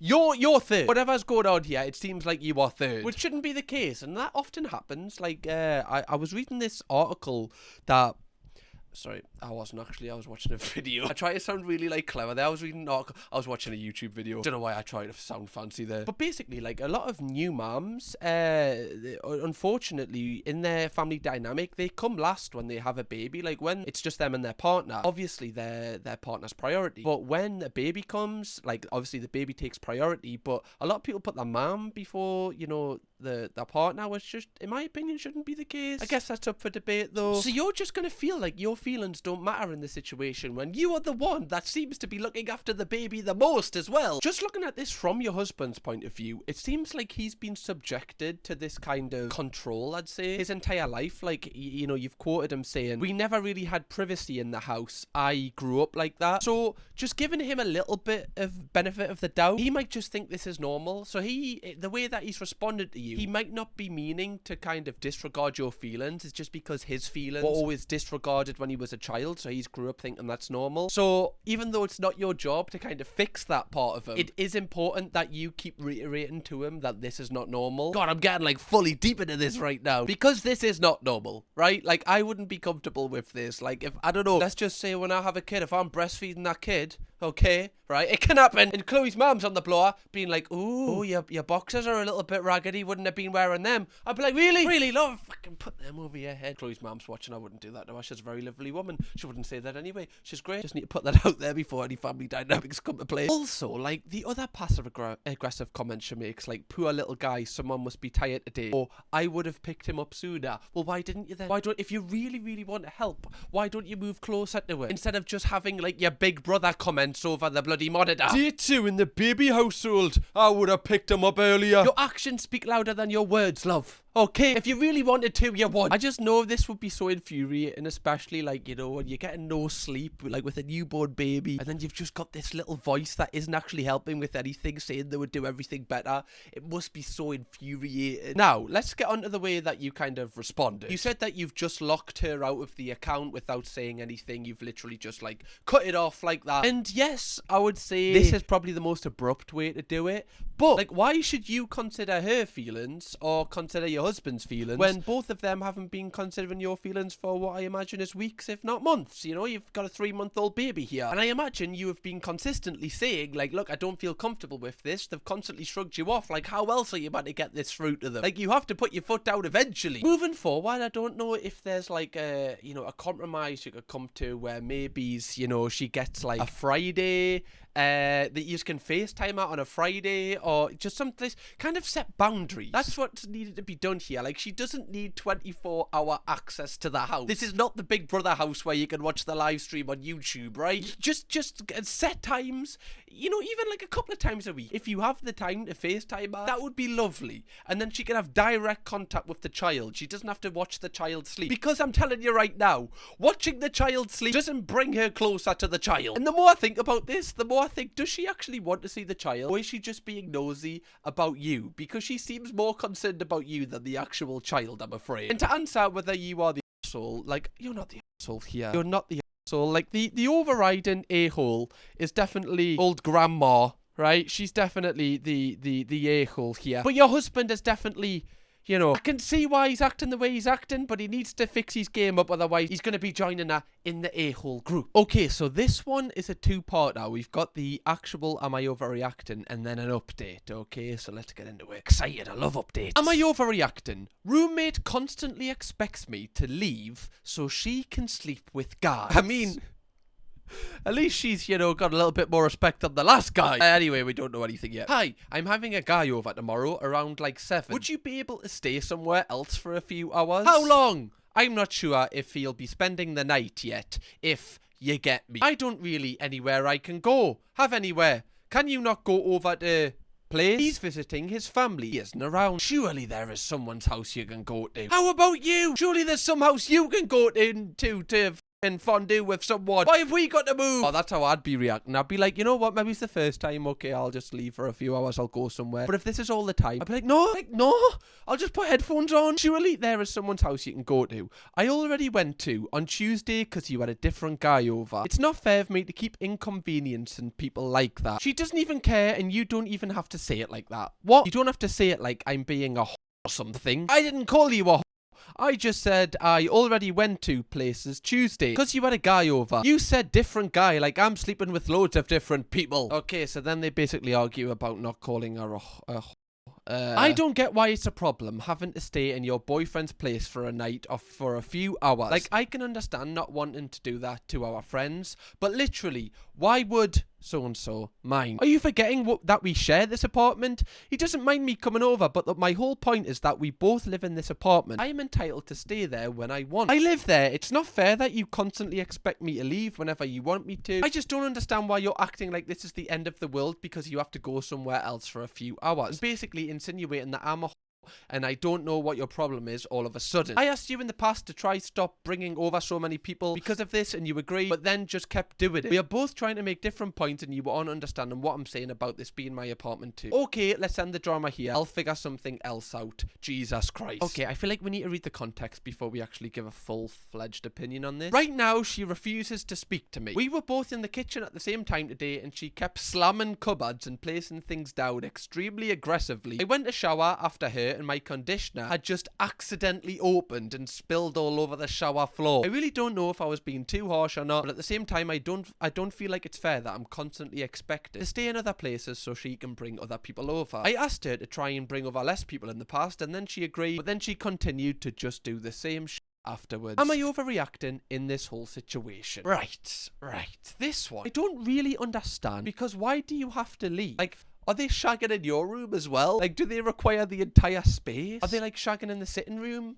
In the kitchen? Why do you have to leave? This is the thing I don't get, unless you share a room, which I don't think you do. Like, you seem like you are friends, you aren't just roommates. You would think she'd have a little bit more empathy for you here. Even if she wanted the whole place to herself, let's just like look at this from her point of view. And she's doing this like 2 or 3 times a week. You have to be out the house 2 or 3 times a week. Then she should subsidize that by possibly, I don't know, paying for more of the rent or paying utilities, because you're not allowed to be in that place, because it's not really your house at that point. It's their house and you're just staying in it. So it's not like a 50-50 thing here, which I think makes this thing just quite disturbing. The one thing I really just don't understand is why you can't be in the house though. Like, why can't you just be there? What is the issue with you being there? Is she embarrassed? Like, is she embarrassed that you'll hear things? Maybe your friend needs to take a leaf out of, you know, the previous guy's boot, right? Because he's kind of the opposite end. If anything, he wants everybody to hear. The more people in the flat, the merrier. This person's also been quite active in the comments as well. I counted how many times I actually slept in my own apartment for the entire month of June, and I only slept there 6 times.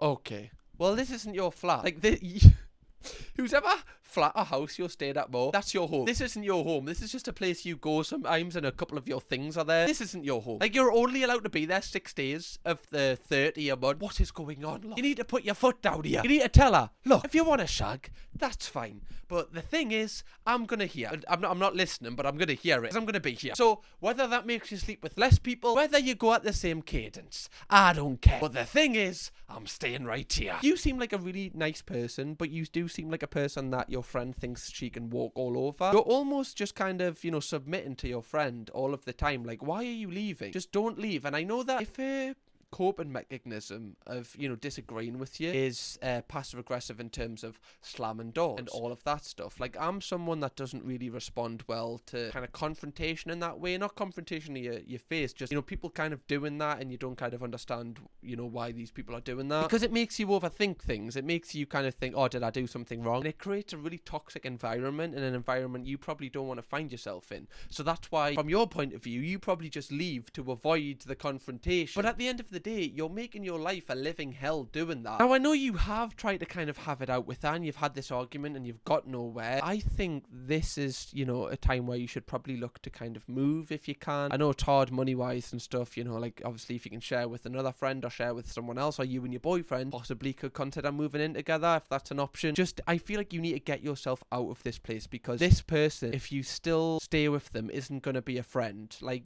this can happen to a lot of people. You can be best friends with someone in the entire world, like, have the strongest connection ever, and then when you move in with them, that's what you find out what they're actually like. You don't just get the best parts of them, you get every part of them, and it can really, really make you dislike someone. And I think this is what's happened here, and it can ruin friendships. So if you actually want to salvage this friendship, I feel like you need to move out. And I know it's kind of like, I know that people have opinions on this, and people will be like, stand your ground, but clearly this is really affecting your mental health, and it's just, I think it's best to just leave, because this person is just not a nice person in my opinion, and I don't even think you'd want to be friends with this type of person after this. They're not making any sacrifices as well. Like, why can't half the time they sleep with someone, why can't they do it at that person's house? Chances are, if they're sleeping with 24 people possibly a month, one of the 24 will have their own house, but she's just kind of not, you know, She's not putting in the effort here. This is a one-way effort street, and she is not driving any effort towards it. You're not overreacting, love. I don't feel like anyone's ever overreacting when they post to this subreddit. Okay, update. I forgot. Update. Hello, everyone. I was cleaning my room about an hour ago, and while I was changing my bed, I found condoms. I don't know why I was like acting. I was acting because I was right. I was right. I was just happy I was right.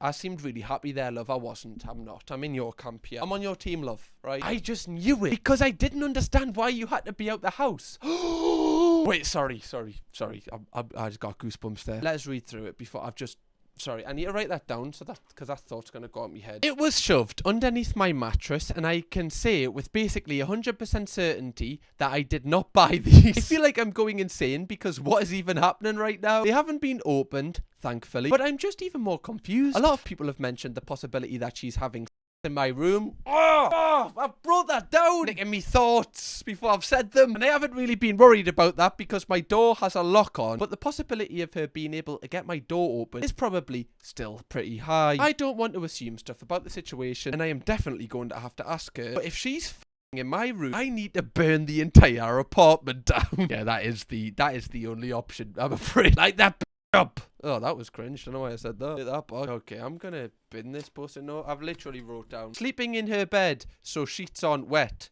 / ruined. Need to bin that because Chloe's gonna probably start thinking, what's he writing down? Yeah, that's what I basically think. I think she might be, well, I actually think definitely she is sleeping in your bed, and I actually think it's a bad thing that the condoms haven't been opened because they're just, they're just hitting it raw. There's nothing to catch the stuff, which unfortunately is worse for your bed. Did you ever suspect that your sheets were a little bit more plump than when you left them? Or even worse, did you ever suspect, a little bit of a wet patch in the bed? I know it sounds disgusting, but I feel like they're possibly sleeping in your bed. This is if they're really evil. Sleeping in your bed so that if there is a wet patch or anything, I feel like they're shagging in your bed, and then if there is a wet patch or anything or whatever, horrible as it sounds, they just go and sleep in, her bed. So it's like they don't have to, do all the ripping the sheets off or whatever afterwards. They want you out because it's easier for them. Like, this is... Honestly, if I found out my roommate was shagging in my bed, I would burn. Genuinely, I would hate them. That would just be such a break of trust. My bed is my bed. I don't want anyone else shagging in it unless you ask prior. If you're oh, come on, sleep, shag on your bed. I just really like the memory foam. I'd be okay, fine. You've asked for permission. Right, there's the keys. Go on. Enjoy yourself. But the fact they're not asking permission and doing this, why would there be a box of in your bed? Why would this be a thing if you haven't bought them? Okay, they've been shagging in your bed, love, and that's why they wanted you out the house. All the dots are connected now. It all makes sense. Right before I was so confused, now I know. Again, I love how good of a friend you are, where you're I don't want to assume anything about the situation. I'm definitely gonna have to ask her about it. I feel like you need to be firm. And I know you're in a friendship group with she's in the same friendship group as you. Maybe ask a couple of your friends to just maybe back you up if you are someone that just kind of is submissive to someone just shouting down at you. You just need to be strong because everything is adding up here that she is severely using you, and the only reason she probably has you in the flat is just to half the money. She doesn't actually like living with you. She just kind of uses you. This is horrific. This is not a friend. The top comment says this: okay, this is serious. Those answers in your first post saying she might be using your bed might very much be true now. I have a few things I want to know first. Was the place you're sharing fully furnished when you moved in? Was this estate agent? How much you expecting per calendar month? If not, is your bed better, more high end than hers? Is your bedroom cleaner than hers? Have cooler decorations than hers? Wait, so she's cosplaying as you in your personality. So you might have really, I don't know, cool artwork or whatever, cool decorations, and she's playing it off as her own. When she invites the guy in, she's gonna be oh, and this is my room. It's not. It's your room. That would hurt me even more. Using my stuff to get a shag? You dirty bastard. If you sit and think, have you been struggling to find anything of yours? Found things out of order? Have your sheets been inexplicably changed? Does she always offer to do the laundry for both of you? this person is speaking, you know, my language. We're on the same wavelength here. We know what's going on. Did you move in before her, or can you get evicted by your landlord? If not, do you have any family to go to stay with if things hit the fan? I mean, you know, she's pretty, you know, she's an expert at staying with other people at this point. Would you be able to have a friend come over when you confront her for safety's sake? I said that. People who can sleep in another person's bed can sometimes be unpredictable. Don't underestimate how things can escalate. Definitely a red flag, someone that just likes sleeping in other people's beds. I don't think you can trust this person. I just feel like you're not overreacting enough. Again, this is the same with every scenario. You need to confront this person, and I know it's so easy for me to say it because I'm not emotionally involved in the situation, but you're getting logical advice here where people don't have a connection to you or the person. They're just seeing the situation for what it is, and it's bad. Am I the arsehole? Wife spent the night at a friend's house. Okay, I'm intrigued. I'll keep this pretty simple. We're both in our 40s, together 11 years, married for 8. About 2 or 3 years ago, my wife ran into her ex-boyfriend, whom she lived with previously. Don't trust him, he said whom. They chatted and caught up with her. To be clear, they were part of the same friendship group. They'd bump into each other about every few, and they'd chit-chat and chat up on things at a nearby diner. About 2 weeks ago, she hung out with him and his friends until 10 p.m, 5 hours plus after she got off. She knew I did not like this. I don't think I'd be in the minority in this, but she has never given me a reason to doubt her, and she doesn't have a deep bench of friends. Subtle insult there. She doesn't have many friends, so when she gets one, it's kind of lucky. Takes her off my hands. Am I right? Women. Am I right, men? Honestly, can't get rid of them sometimes. Yesterday, they met up again after work. She checked in around 3 hours after they met up, letting me know we was fine. This guy's spelling is awful. I did my own thing at home until I basically just said, fuck it, and went to bed. I received the below text message at 12:45 a.m. and it says, her, lost track of time, gonna just go to work from here. I don't like this. Look, I trust my wife. She's never given me a reason not to. And I know the realization her previous friend group has moved on has hit her hard recent. Is this guy even writing in English? Even given that, I feel like I'm being gaslit. And at a bare minimum, this is extremely disrespectful. Am I the arsehole? Well, you've come to the right place, fella. We're gonna tell you. Honestly, I don't feel like you are the arsehole because you haven't really done anything yet. You've just got suspicions. And I feel like the suspicions are warranted. I feel like if anyone else watching this was in this kind of position, no matter how long you'd been with your partner, you probably would think this is a little bit like this. You have a right to be worried here, especially, you know, these have been in a relationship before and she's spending the night at his house, and especially the text message, I lost track of time, in my opinion, and I don't feel like I'm an insecure person, but I would just like a message just you know, it only takes a second just to show that you're thinking of your partner, just like, yeah, by the way, I'm just doing this. You don't have to be messaging them the whole night. But saying you lost track of time, how did you lose track of time? What went on for you to lose track of time where your phone wasn't nearby? What went on? Just a little bit of reassurance, okay? Because I get how you would feel. Like, you feel like you're being a little bit, like, you know, like needy here. Maybe you feel like you're in your own head, you're convincing yourself that you're overreacting. But I don't think you are. I really don't think you are. Like, these two have a history of, you know, fondue, the old one of them together. Gotta do that now because all these videos get demonetized. Can't say the word anymore. Even the way you've kind of wrote this, like, she's never give us a reason to, you know, kind of doubt her. Like, you're being very fair here. You're being much more fairer than I think other people would be. So I actually feel like you're handling this situation well, if I'm being honest. Just put yourself in this person's shoes. Imagine your partner, like, spends the night at their ex's house and then says, oh, I lost track of time, I'm just gonna go to work from here. Like, of course your mind's gonna be racing. The more I talk about this, the more I'm fuming. Women! Am I right, women? Women letting the side down as usual. You've got all us men over here acting like angels and the bloody women. Now, some women do have to balance the forces, unfortunately. I like that the top comment says, your wife slept at her ex's. Really? Not the arsehole. Clearly. But really? That is so true. If this was me in my relationship, I feel like you'd need a chat after work. This is not one of those things that you just brush over as if just like one of those things. This is something that needs to be made clear, and they need to be really honest with you. And if something happened, they need to tell you. Like, you need to, like, come, because you're just constantly going to be thinking about this, and you're going to be insecure, and it's going to leak into your relationship every day subconsciously, because you're going to be like wondering if you trust her, you're not going to be acting yourself around her, and overall it's going to make your relationship a lot worse. worse. So you need to have a chat about exactly what happened there and why they lost track of time. Am I overreacting for getting upset with how my ex speaks to my 10-year-old daughter? It's not a good start. The FaceTime call that happened after this was way worse. Last time I walked in the room and stuck up for them. I have 2 kids and he started yelling and cussing at me, which made it even worse. Okay, we've got the messages here. Hey, what's up, baby girl? What's up? What's up? Not, hi, daddy? Wow. I was saying 'cause you said what's up. Sorry.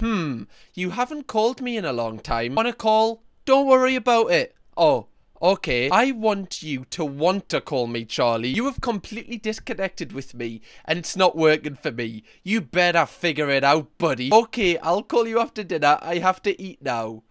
Oh, you actual arsehole. This one actually angers us. This is the one that, like, really touches me emotions the most. The fact you're speaking to a 10-year-old like this. Why are you saying to a 10-year-old, I want you to want to call me Charlie? They're a child. They're in primary school. What do you mean? Like, if you want to have a connection with a 10-year-old child that is meant to be your son or daughter, you have to make all of the effort because you're the adult and they're the child. They shouldn't have to worry about that because they're 10. Using words like you have completely disconnected with me and it's not working for me. Like, how is a 10-year-old just can't process what you're saying to them? They just take this as like, oh, like they don't love us or they don't want to speak to us. That's how they take it. You take stuff a lot more at like surface level when you're that age. Especially the fact that this person is confusing the child as well. Like, they're saying, oh, you haven't called us. And then the child goes, do you want to call? And they say, no. It's like, what do you want from this child? Are you just trying to mess them up? I don't feel like you are overreacting. I would, like, block his number if he's going to talk to your child like this. Because a 10-year-old shouldn't have to, you know, like, have worries like this. The way he's speaking to her is if he's speaking to, like, you. Like, it's as if he's speaking to, like, an ex-girlfriend or something. This is just cruel. And I actually hate it. And the fact you've said the FaceTime call is 10 times worse. Like, what was he saying on the FaceTime call? Get this person away from your children, love. He's got a dirtier ass than the guy that poops into his hand. Am I overreacting? My 37 male is attracted to 18-year-olds.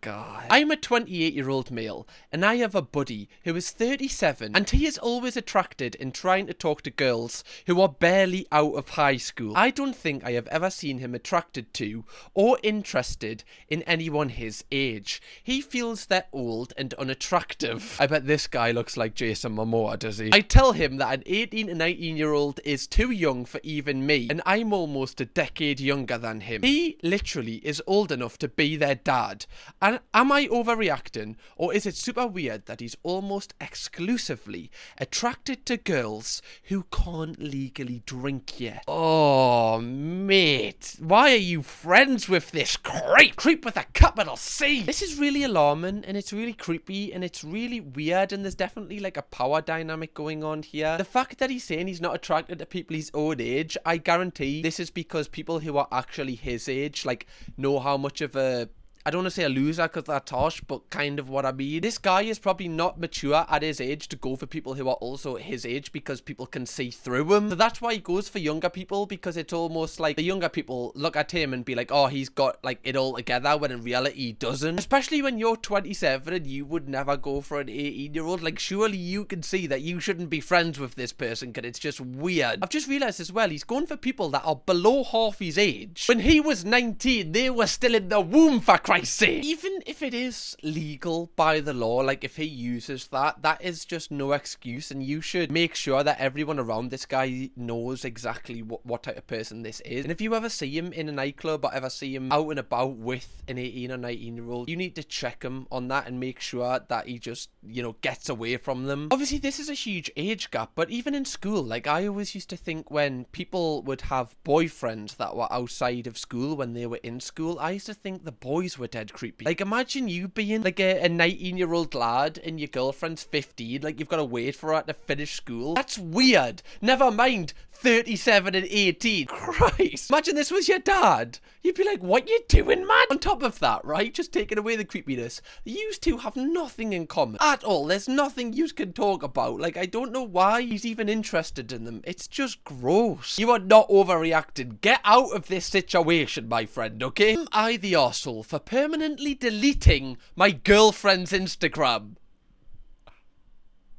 Oh my god, I'm intrigued. Hit me. My girlfriend, 24 female, and I, 27 male, have been dating for 5 years now. I don't have any social media, no Facebook, Instagram, Twitter, Snap, etc. I am a private guy and like keeping my personal life to myself. I've heard that this is the dream for many girls, like they want someone with no social media. I kind of find it a little bit, what's the word?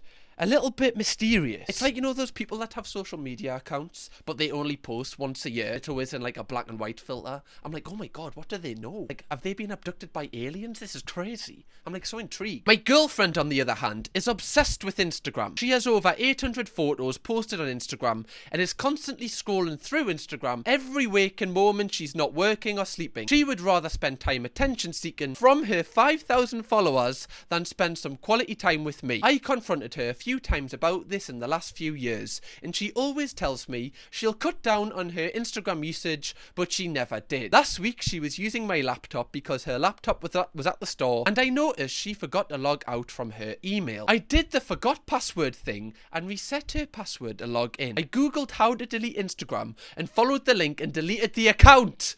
What? He woke up the next morning and started screaming and crying about how I permanently deleted her Instagram instead of deactivating it, and that I betrayed her trust, etc. Now she won't talk to me because she says she can't recover Instagram and her profile of 10 years is lost forever. I think she's been incredibly childish and thrown a tantrum over some random am I the arsehole?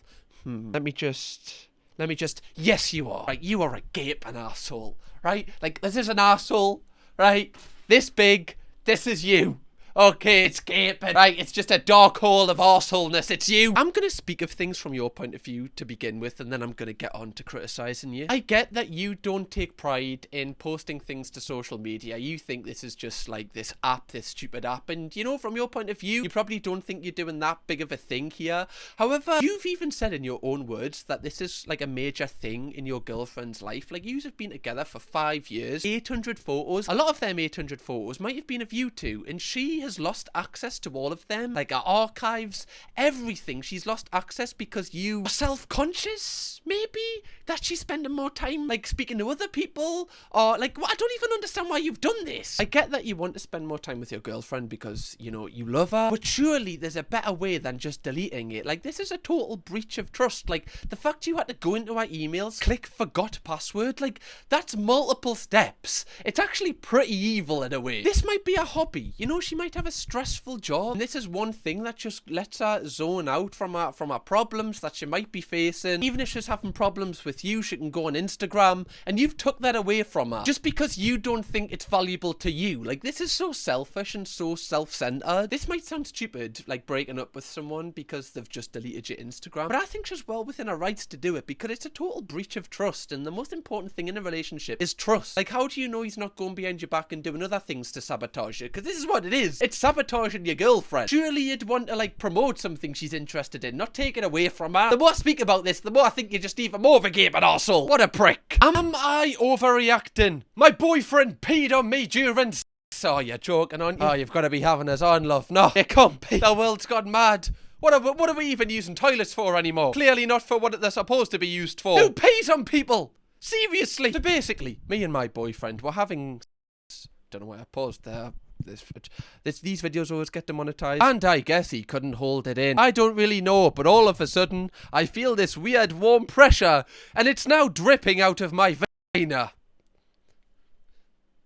Right, can you be a bit more specific next time, love? Or just really paint the picture a little bit more. I thought I was peeing, so I scoot back, and my boyfriend is literally just peeing on my bed and on my leg, looking at me like I did something. Dude, you peed. Dude. He then says he doesn't know why it was such a big deal when we were both gonna take a shower anyway. Because that's f***ing disgusting. Am I overreacting? It's not such a big deal. We're just gonna have a shower after. Oh, that's okay then. Don't mind if I just squat down and have a will you? We're gonna have a shower after. Oh, love, do you mind if I just stab you in the stomach? We're gonna have a shower after. Oh, love, do you mind if I just eat a tuna jacket potato on your stomach? We're gonna have a shower after. You can't just use that. You've just on someone. Right, I know some people, right? I think some people are into this. I don't know. I haven't came across anyone that is. But if some people are interested in, you know, alleviating themselves into other people, by basically just say have a pick, having a pick on someone. If people are into that, right? You do you, okay? But I feel like you need consent for that. If I was in bed with Chloe and I just pissed at her, nah, that's not gonna go down well. That's not gonna go down well. I think I would feel the worst, you know. I'd be like, oh, I just feel terrible for this. Literally just pissed at my girlfriend. This is a low point personally. Because, as well, right, you're gonna have to replace the sheets. You're not gonna sleep in pissy sheets, are you? Realistically. No one wants to sleep in pissy sheets. And also, like, you've also kind of wet the bed. Like, this counts as wetting the bed, in my opinion, which is a little bit of an ick. Like, your fella wets the bed. Unless it's, you know, medically, obviously, it's impossible not to, then that's fine, you get a pass. Also, like, you know, if you haven't discussed this, and, like, he's never done this before, where's he picked this up from? You know, like, has he been talking about this with his mates? Has he, you know, watched videos that they've done that, and he's went, I'm gonna try that next time? Like, what has made him think that, oh, yeah, this is just completely fine for us just to piss now? You know, as someone that, you know, owns a piece, weird way to phrase that. You know, when you know the difference. You do. You just do. Like, it doesn't feel the same. You know very clearly when you're going to piss. He did this on purpose. This wasn't an accident. Also, it's just like, you're basically just a dog. You know, that's what dogs do. The piss on things to, like, mark their territory. Maybe that's what he's doing. I'm trying to see this from his point of view. Maybe he's just trying to make people know, you know, like, I've pissed on this one. This one's mine. Stay away from her. Okay. She's got my scent on her. She's been in the shower. Still on her. Right, I've pissed on her. So, yeah, he should have waited till the shower. Did he clean up the bed at least? That is pretty disgusting. Yeah, it is pretty disgusting, can't lie. The person who wrote this post actually replied to that comment I've just read out. No, after that, he acted like I was the one who pissed on him. Well, he got things together. He was saying I was doing too much and his previous relationship didn't have a problem with it. I was just appalled because he's never done this to me before, let alone asked me or brought it up. We've just been dry texted. Not so dry anymore. It seems it really turned him off that I was disgusted by his piss. What a shame. What a shame. Oh, you've turned... What? You don't like us pissing on you? Ooh, that's a turn off. Ooh, red flag. Oh, someone's getting the ick. What kind of an excuse is that? Oh, yeah, well, my previous partners liked it. Yeah, well, I'm not your previous partners. Right? There's a reason why you broke up with them. Okay, I'm a new person. Yeah, actually, my last girlfriend actually really enjoyed my piss. So, should I just go back with her, should I? Because you don't like it, obviously. Such a weird thing to say. Like, why would that be your defense? I really need his exes to confirm this. I really wish they found this Reddit thread and be like, actually, he used the same trick on me. I didn't like it either. Also, to piss on someone and then blame it on the other person, that's some sort of, like, psychopathic behaviour there. How can you piss on someone and convince them that it was there? You're not overreacting, love. If anything, again, I'd probably dump him. Would I? It's in the reaction where I'd dump him. You know, if he continues to kind of, you know, just not take accountability for pissing on you, probably would, you know, consider where this relationship is headed. Am I the arsehole for not being attracted to my girlfriend's body? Oh, okay. Right, let's just give it a sec, just stretching for this one. So me and my girlfriend have been dating for almost 3 years. We have fun together and we really care about each other. Just trying to soften the blow here. I will say that she's the first thin person I've ever been with. She's flat, petite, and pretty short. Hey mate, what's your favourite thing about your girlfriend? Me? Well, if you're asking me, I'd probably say the fact that she's, like, really flat, petite, and short. They're my 3 favourite features about her. Most of the girls I've been with have been on the bigger side. In the good places. Oh, mate. In the good places. What does that mean? And I've always been a fan of, well, a bigger chest size. This all started when me and my girlfriend were watching Netflix a few nights ago, and she randomly asked if I was okay with her having a flat chest. She's always been insecure about not having boobs. That's why I've decided to write an entire Reddit thread on the fact that she doesn't have any. I asked why she was curious about this, and she told me she noticed that I never really had anything to say about her chest, and that day she had been trying on lingerie and none of the ones she tried on fit her in the chest region. That kind of put her back mental funk where she thinks she's not attractive if she doesn't have a certain figure. She said she was just curious. I told her I had to be honest and said that I'm not attracted to her chest size and that I actually prefer bigger boobs. Okay, before we say anything, let's just read the rest. It's not a turn off having a smaller size, but not a turn on. If I'm being honest, that's why I usually prefer she faces away from me during intercourse.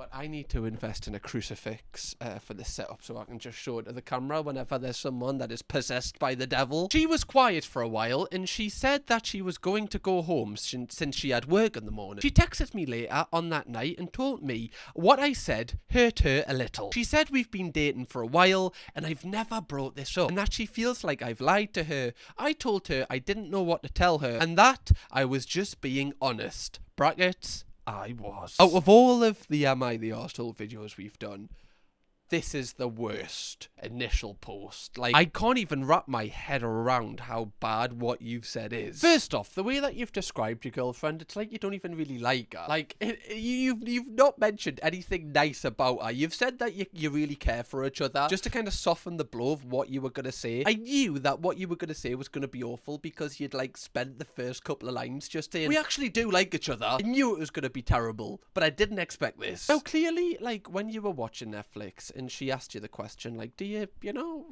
like my chest? Like, do you find it attractive? And you said she feels insecure about this. Clearly, this is one of her biggest insecurities, and she probably has had this on her mind for weeks, months, years, however long you've been together. She's probably, like, if you've never complimented, how she looks in a certain dress and, that specific area, she's going to think that you don't actually like it. So her asking you this right now is her just looking for a little bit of reassurance in the relationship that, you find her really attractive. And you've took this opportunity to be like, well, actually, being honest, I actually prefer bigger boobs. Like, how do you think that is going to make her feel? Like, I get from your point of view, in your own mind, you don't think you're being nasty because you're not lying to her and you want to play all your cards out on the table. But you can still compliment her. And it's the fact that you know that she's insecure about not having boobs, in your own word, and the fact that you've kind of just played into this insecurity even more here. Like, she'll already have this kind of, standard she feels like she needs to fit because of Instagram, TikTok, influencers in general. She'll feel like kind of inadequate to them, and then she'll even feel inadequate in her own relationship because her partner doesn't even like her body. Like, imagine how that would make you feel. And I hope she doesn't, like, change her body because of this. Like, if she wants to do it for her own confidence, fair play, go for it. But I hope it's not because this is what this guy wants, because I just don't think that these are compatible. I just don't think that this is the guy for her. Now, the plot even thickens even further when the person that wrote this entire thread was asked in the comments, did you actually tell her this is why you face away during sex, or is that you just describing it to us? And he responded saying, I did tell her that, and it's got minus 3.6 down, folks. He actually said that to her. Like, thinking it is bad enough and, like, acting on it is bad enough, but saying that, you shouldn't be praised for being honest here. This is just horrible. Like, you actually said to your partner, yeah, I physically can't face your boobs during intercourse because, like, it's just a turn. Like, I'm actually shocked. This is your girlfriend? Very rarely on this channel am I speechless. I'm speechless right now. It's been a few hours. I thought I should explain myself a bit more. I don't know where to write this, so I'll put it here for now. I'll say this first. I didn't expect for this post to blow up. I mainly posted to get validation and just events since I'm not able to IRL. I've been reading through the replies, and the more I read, the more it started to hit me. I mainly started to realize the magnitude of what I did when there were people that started to agree with me. What? When people started saying that my girlfriend should have expected this type of honesty, light bulbs started to click in my head. I didn't expect there would be people that agreed with me. I didn't see a single person that agreed with you. I saw someone that agreed that you should have a preference. But why are you, like, just highlighting these posts? He basically goes on to say, I'll say that I wrote everything while I was tired and frustrated. I'm aware I screwed up. I'm very much aware. I already texted my girlfriend that I wanted to talk with her when she's ready to. I'm going to apologize to her in person and talk this out. I came to realize that my honesty can be toxic to the point where it hurts people I care about. I want to work on this moving forward. Since I know people are going to ask, yes, I'm debating about breaking up with her, mainly for her sake. I know this guy is the person that wrote this, but everything that he's wrote is from his point of view, obviously, right? Like, he's writing it, but there's not a single thing, not a single ounce of, not even a sentence about, oh, this is how she would feel about this. Everything is just like, how does he feel? Me doing this, what impact does this have on me? Should I break up with that? Like, you're not even considering what all of these actions would have on her, like the effect it has on her at all. And this is someone that you just don't really want to be in a relationship with. I know it comes back to him saying about, you know, chest size and stuff, and we're kind of getting away from the point here and getting a lot deeper, but just all of the traits that this guy is giving out here, I just don't think is that positive. Am I overreacting here? Am I the a-hole for shaming my mom? Is a sentence that I never thought I would say. I'm not gonna pull the "it's not what it sounds like" card. This is exactly what it says on the tin. I personally think I was justified in doing so, but I'm willing to hear people out if I wasn't. My mom, 55 female, has this pretty necklace that she wears all the time. I, 20 female, would always admire it when I was a kid. Nobody else has a necklace like it. It's metal and wraps around her neck like a ring. She never took it off and always told me that it was a gift from my dad whenever I asked about it. Okay. Last week, she sat me down to tell me something. She told me that she's in a 24/7 BDSM relationship with my dad. The necklace is not actually a necklace, but a f***ing collar that he has the key to. Yeah, this would be this would tip me over the you know, you think you're going through it. No, you're not. Imagine finding out your bloody mom is a slave to your dad in a BDSM way. Yeah, it's not the best way to kick off a weekend, is it? You know, see you later. Anyway, off to football. Right, I don't even want to read on, if I'm honest. I couldn't handle it. The necklace that I always loved as a kid is actually for her king that she was shoving in my face for my entire life. Now I'm rethinking all of her behaviours and all of the ways that she got me involved in her goddamn king. I told her that she was disgusting and stormed out. Now she's blowing up my phone accusing me of being a prude and a kink shamer. My dad getting in on it too and swearing that this is healthy. I just don't know what to do. Currently, I can't even think of forgiving her for telling me this. So Reddit, am I the a-hole? First off, like finding out that your mother is in a BDSM kind of relationship with your dad, where your dad basically owns, you know, they're basically alluding to him owning her with this necklace. It's a sign of like ownership. They're not breaking the law. They're not hurting anyone else with their king. So they are technically allowed to do it. Okay, like if this is what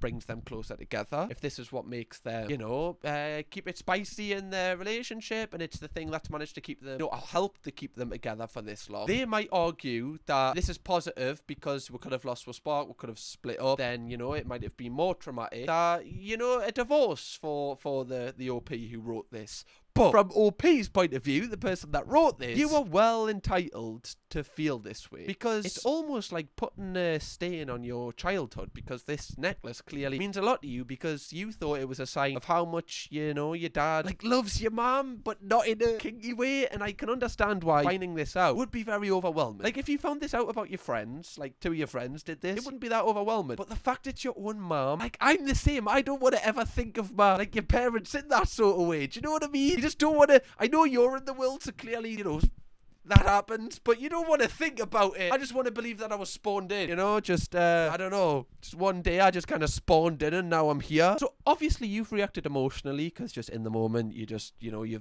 just like let off the steam. I feel like they could have handled it a little bit better. The fact that they straight away just called you a prude and a kink shamer, it's almost like they're, you know, just being nasty to you because you don't approve of what their thing is. Like they could have been a little bit more understanding and being like, you know what, your daughter finding out this probably is going to be very overwhelming. Let's just like let her, you know, just have our time and we can talk to her about it and we can talk about how we can, you know, make her feel comfortable with what we like to do and just talk it out. But it seems like they've went on the defensive straight away, and it's probably because, you know, maybe in their personal life their friends have maybe took the mick out of them and they've had to, you know, be on the defensive. So they've probably built up a little bit of a wall to people's like reactions to this. And it probably does hurt them coming from their daughter, but they need to see this from your point of view because this is really overwhelming for you. I feel like it's fair the way that you've reacted. And I don't think you are kink shaming. I feel like you're not even thinking about the actual kink really. It's just the fact it's your mom and dad and this necklace means so much to you. Let me know your opinions on this. This is Solia. Most people in the comments are calling the person who wrote this the a-hole, which is really interesting. Honestly, I feel like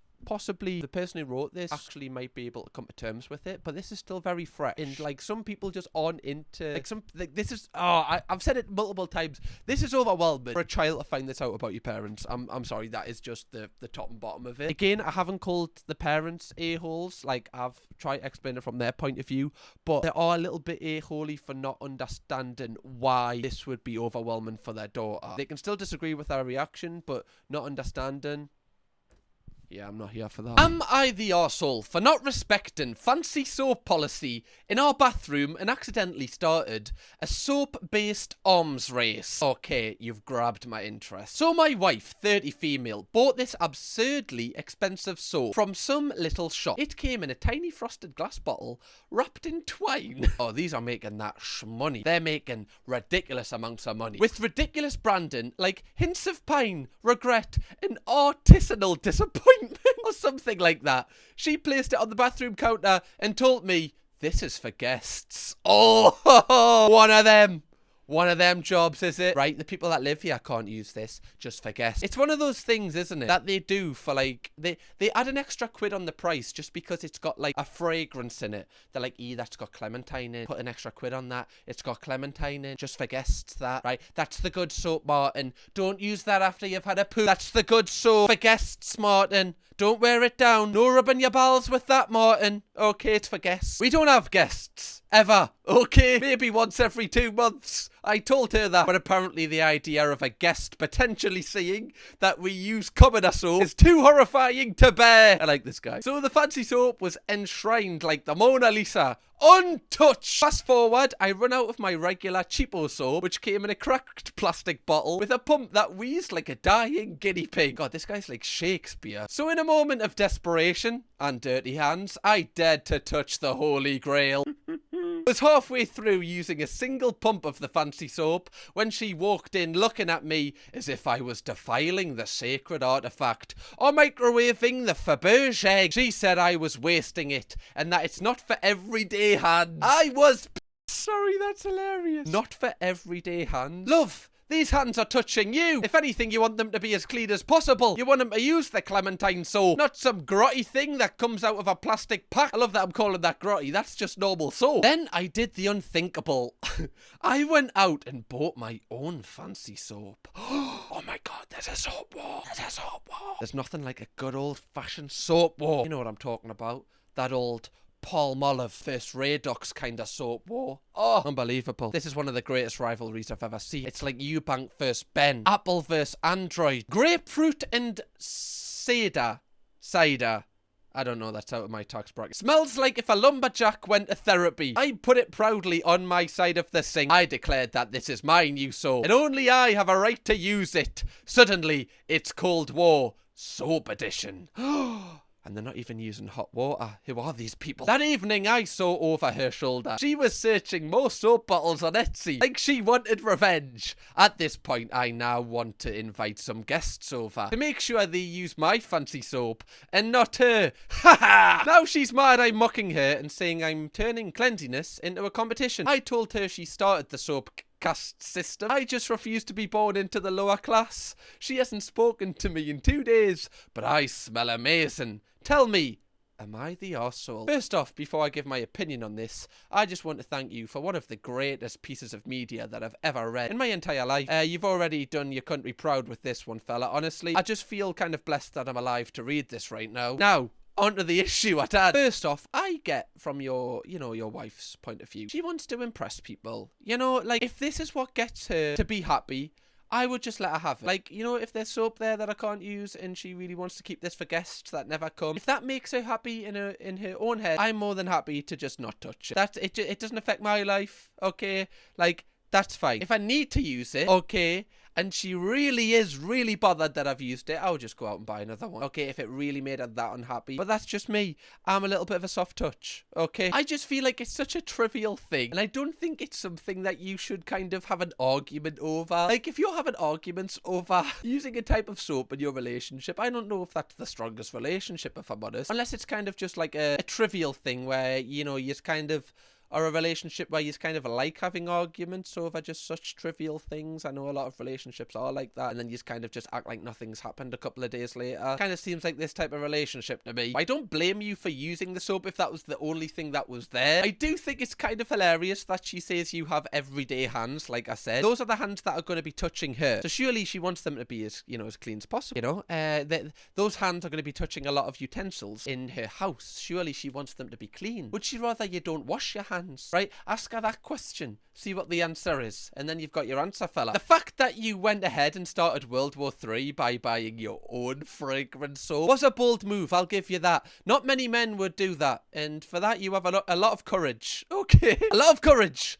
If anything, right? I thought she would have been proud of you for this because it's just more soap to impress people. Like, imagine going into someone's bathroom as a guest and you see multiple fragrance soaps that look pretty expensive. You're going to be like, oh my God, these guys have really got their shit together. Like, I'm in the presence of clean people right now. Mrs. Hinch, eat your heart out. These are the new cleaning people in town. Kim and Aggie, sorry, never heard of them. That's an outdated reference. Show me age there. Punk status. One thing I don't think I can side with you on is how you boasted about getting this soap. Like, you didn't just put it there and just kind of act like, oh, this is my soap now. You had to announce it to her. Like, you clearly invited her in and said, love, come look at this. Right? Grapefruit and cedar. Right? Bet you didn't think you'd see that in our bathtub. Well, think again. And by the way, it's just mine. Like, you're really rubbing salt into the wounds there. You're taking the piss out of her there. And you know you are. You know it's very light and very trivial, but you know you're trying to get one up on her. And you know that this is going to hurt her. So, I can't side with you on that one, unfortunately. This is such a funny problem. And then the fact that she went onto Etsy and then tried to, like, buy more soaps to outdo you. I feel like this is a toxic relationship. And if you're acting like this over soap, I don't know what it's like when you have a real issue. Or maybe when you have a real issue, you actually talk it out, and maybe your relationship is quite boring, where this is the thing that kind of, brings some spice to it. Are you the arsehole? Yes. But you're not like an actual arsehole. You're just a tinge of one. You're just like, oh, he's a right arse, him. You're not like a straight up arsehole. You're just like, he's an arse. You know what I'm trying to say? You're both arses, if I'm being honest.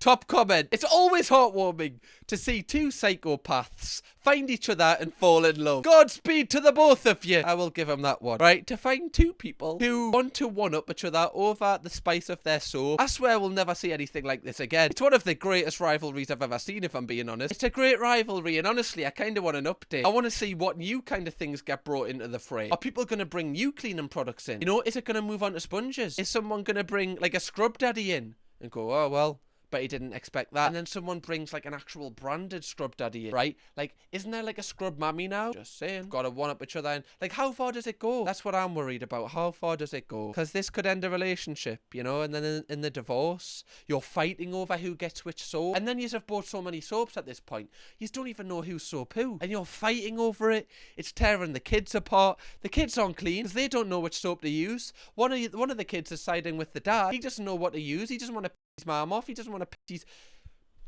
How far does it go? Am I overreacting? I called the police after an Amazon driver left me this note. Oh no, is this going to be some sort of true crime thing? Okay, we'll look at the note first and then we'll read the context. Nothing... Oh, jeez. The way that this is wrote, it's as if it looks like the Joker's handwriting. Nothing has stopped me in my tracks quite like the way your hair cushioning that pretty smile beneath your sparkling eyes. Oh. Run, love! Run! Sell the house! Since that moment, I haven't forgotten your face. I loathe to just only get that off my chest and seek to do nothing of this again. That is, of course, if it's fine by you, the Amazon guy. And then has he put his number or his name and then his age, 29? Oh... God, this is really worrying. This is actually really worrying. I can't imagine how you feel. Like, you should feel that your house is where you should feel the safest. Like, if you've got issues with your job, with, other people, etc., friends, family, your home is your safe space. And this person has invaded your safe space and can invade it again if they really wanted to. They know your address. They know your name. This is an absolute abuse of power from them. I've had a couple of times where people who've delivered my parcels have took stock photos with us, and I've even thought a little bit uncomfortable with that, just people like knowing where I live. This is like that times 100. I've been married to my husband for over 10 years and we have 3 kids. He's a veteran working in private security and I'm a stay-at-home mum. There's quite a lot of information here, so I'll just summarise it. She basically says she has PTSD from childhood SA. She's going through therapy at the moment, and a lot of the time she opts to do contactless delivery so she doesn't have to kind of deal with a delivery driver, which is understandable, you know, she's just nervous around people. On the day I received this note, I was bringing in some Amazon packages when a folded note slipped out. On the outside it had my initials on and the word discreet written on it. Inside was this handwritten message. Immediately I checked our cameras and saw a blue Amazon van parked outside our house for about 10 minutes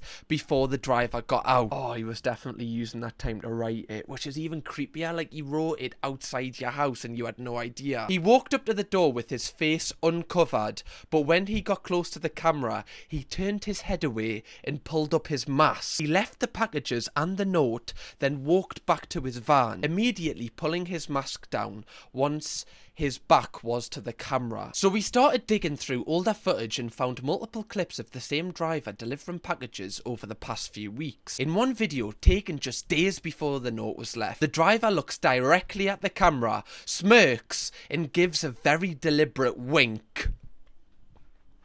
This guy's a serial killer. Genuinely, this guy's gonna end up on his own Netflix documentary. You need to move house. Just move house. Or let down his tyres. Something needs to be done here, love. I'm sure you can imagine that at this point, my husband was ready to disembowel someone. My nervous system was sounding the alarm bells. The police were contacted, but they said no laws were broken, and there's really nothing they can do. What do you mean there's nothing you can do? Surely you can at least, like, give a verbal warning. There is something you can surely do. You can, like, contact this person. Or contact Amazon if you really wanted to, but you just can't really be asked to, really, can't you? However, the officer did call the number on the note and spoke to him. Okay, that's good. The message relayed to us was the driver apologised, claimed he didn't mean to scare me, and assured the officer it wouldn't happen again. The officer felt it was likely a misunderstanding and said the man seemed genuinely upset about the situation. Oh, well, if the man's upset, that's okay. It just seems like the police officer's just bothered about how the guy feels, not how the woman feels. Like, do you think this is gonna make this person who's wrote this feel any better about this situation? The guy literally hid his face,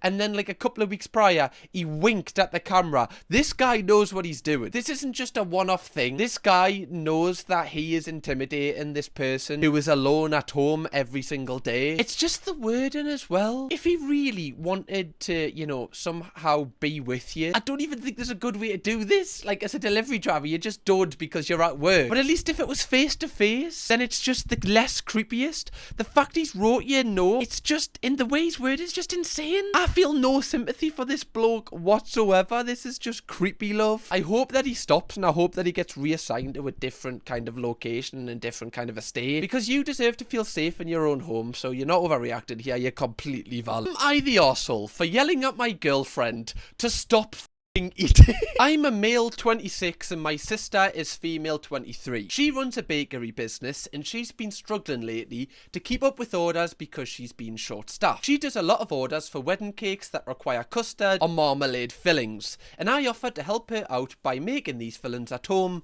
and bringing them to her so she has less work to do. Unfortunately, the past 4 times I've been making these fillings, my girlfriend, female 24, has literally dipped her fingers into the filling jars and contaminated them because, in her words, she just wanted to try some. Judith, what?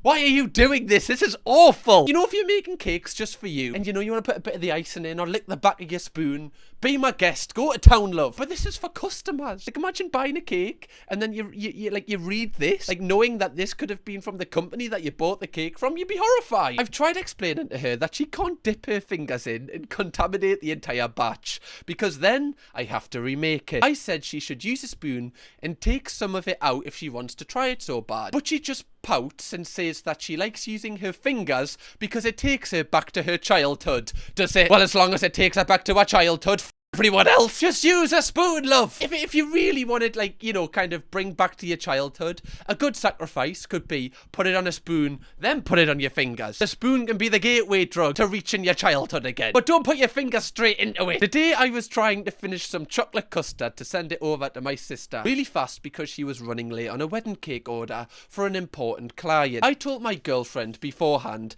to not eat the custard, and if she really wanted to, please use a spoon. Oh my god, this is literally like a child. I get out of the shower and what do I see? She has her fingers in it again. I totally lost it because this is the 5th time she blatantly disregarded what I said, and I yelled at her and told her to stop eating. Stop eating the food I'm making.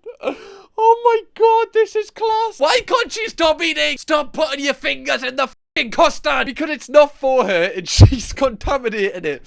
Sorry, you've had to tell her 5 times. Like, at that point, you just have to, like, restrain her. Just, like, tie her to the bed or something. You can't leave her alone with the custard. Your girlfriend's fingers and custards, the chemistry, the sexual tension is too much. She started crying and got mad at me for fat-shaming her, even though I made no comment on her weight, and she has no history of weight issues or eating disorders. I know I was harsh, but she kept pushing my limits. Am I the arsehole? Do you know what? From reading the initial title, I thought I was going to say yes, but you're not the arsehole at all. You're well within your rights to shout at her at this point. Like 5 times. If you shouted at her, like, really badly after the 1st or 2nd time, I'd be like, that's a little bit far. But she's clearly disrespected you. You've told her 5 times, and it's not even the fact that you are eating these cakes. You're trying to help your sister out and get them back, like, really fast so then she can keep her business going. Like, your girlfriend is literally sabotaging your sister's business here. Can you imagine him going downstairs after the shower with his towel still around his waist, like, what the f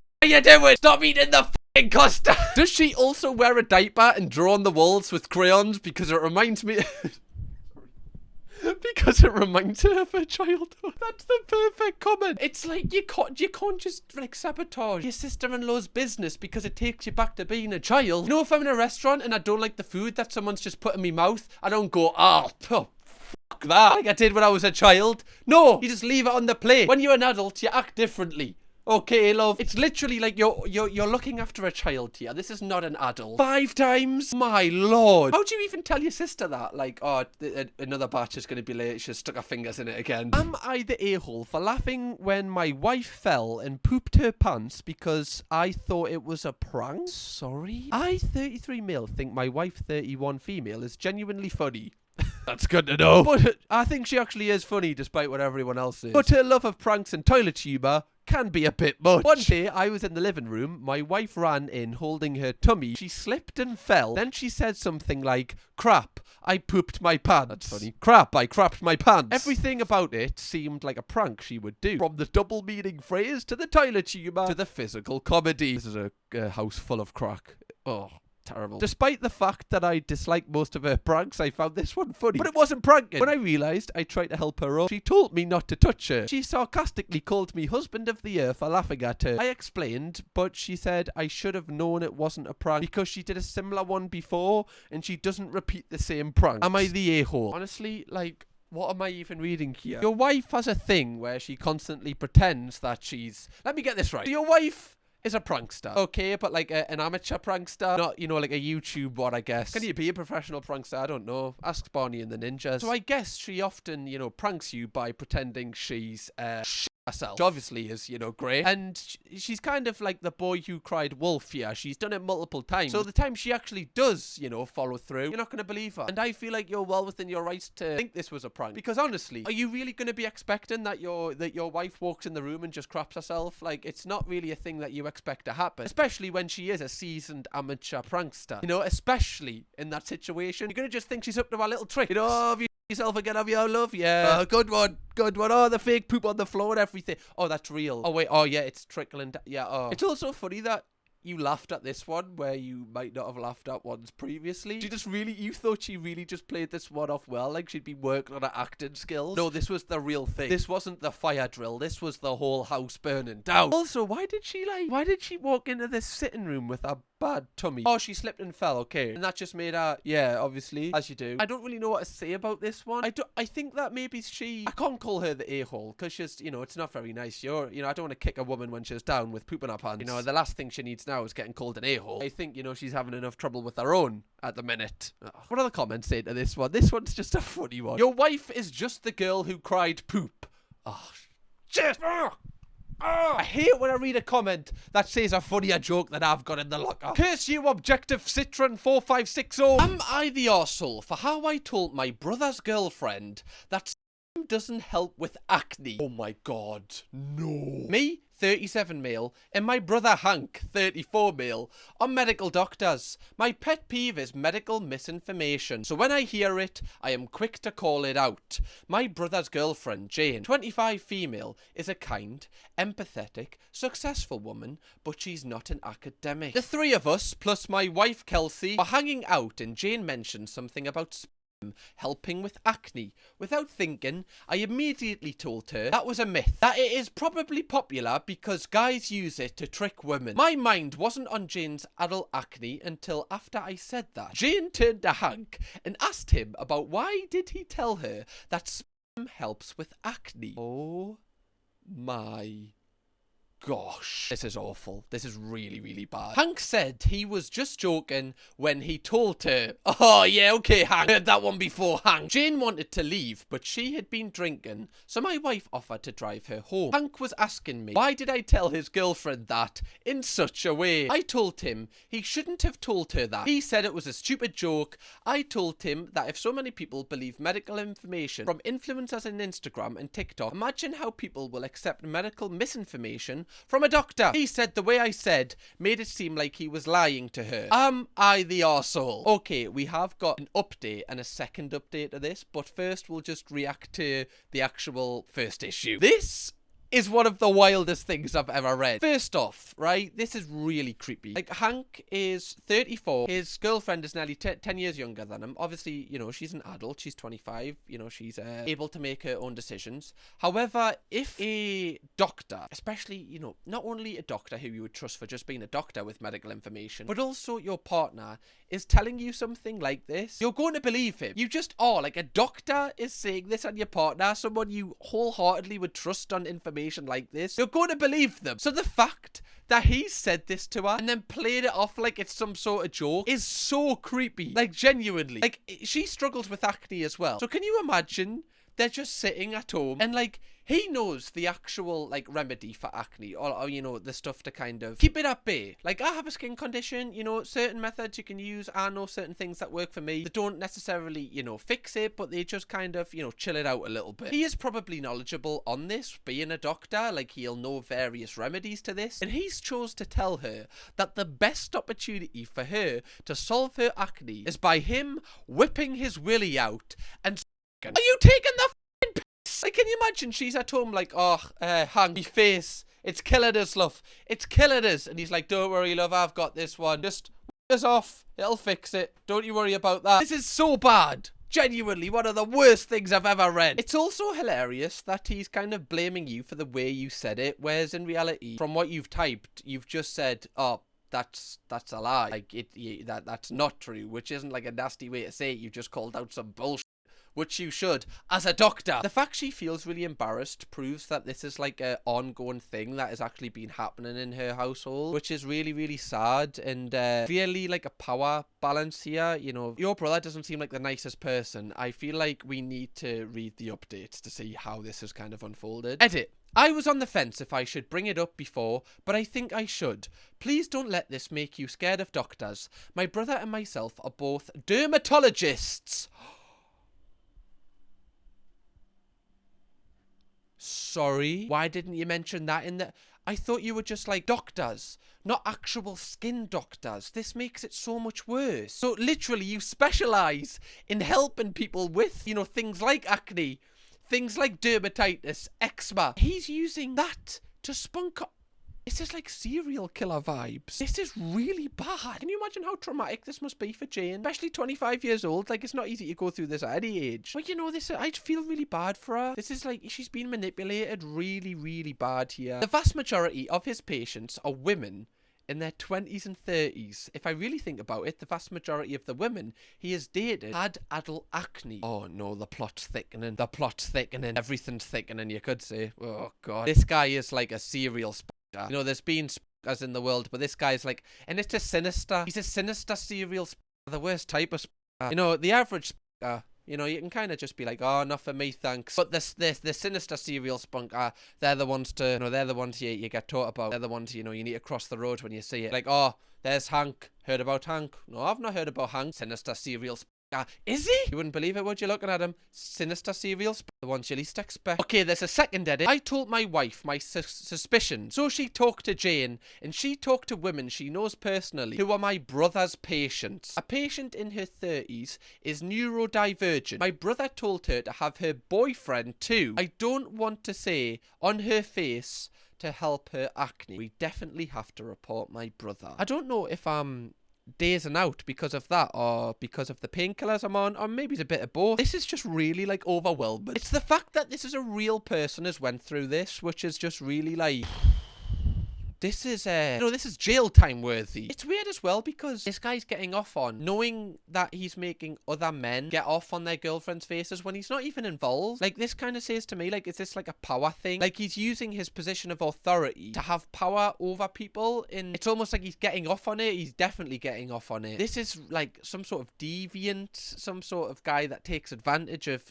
clearly just women in their 20s and 30s who have skin conditions. This is really, really sinister, and I'm actually really glad that you as a brother, like, you could have easily have went, oh, it's me brother, like, I'm not gonna, you know, kind of, you know, throw him under the bus in a way, but you need to report this, man. I'm glad you are. I'm glad that you're actually, like, putting the factor related to this person aside, because, you know, how many more people is he going to do this to? And I know you could, some people will argue, oh, well, he's not like making people, he's not like killing them, but arguably, you know, it's on that level because he's giving people false information. He's giving people false hope and making them do sexual acts. This is horrific. Yeah, your brother's creepy. You are not the arsehole. You are actually, you know, you're going to save people here from, you know, possible trauma, and maybe he's just, you know, get in contact with his patients and, you know, just recommend them some creams, get them some steroid cream, get them some Aveeno cream, you know, that's what helps me. Please reach out to them so that they stop going to this man until he is locked up, because this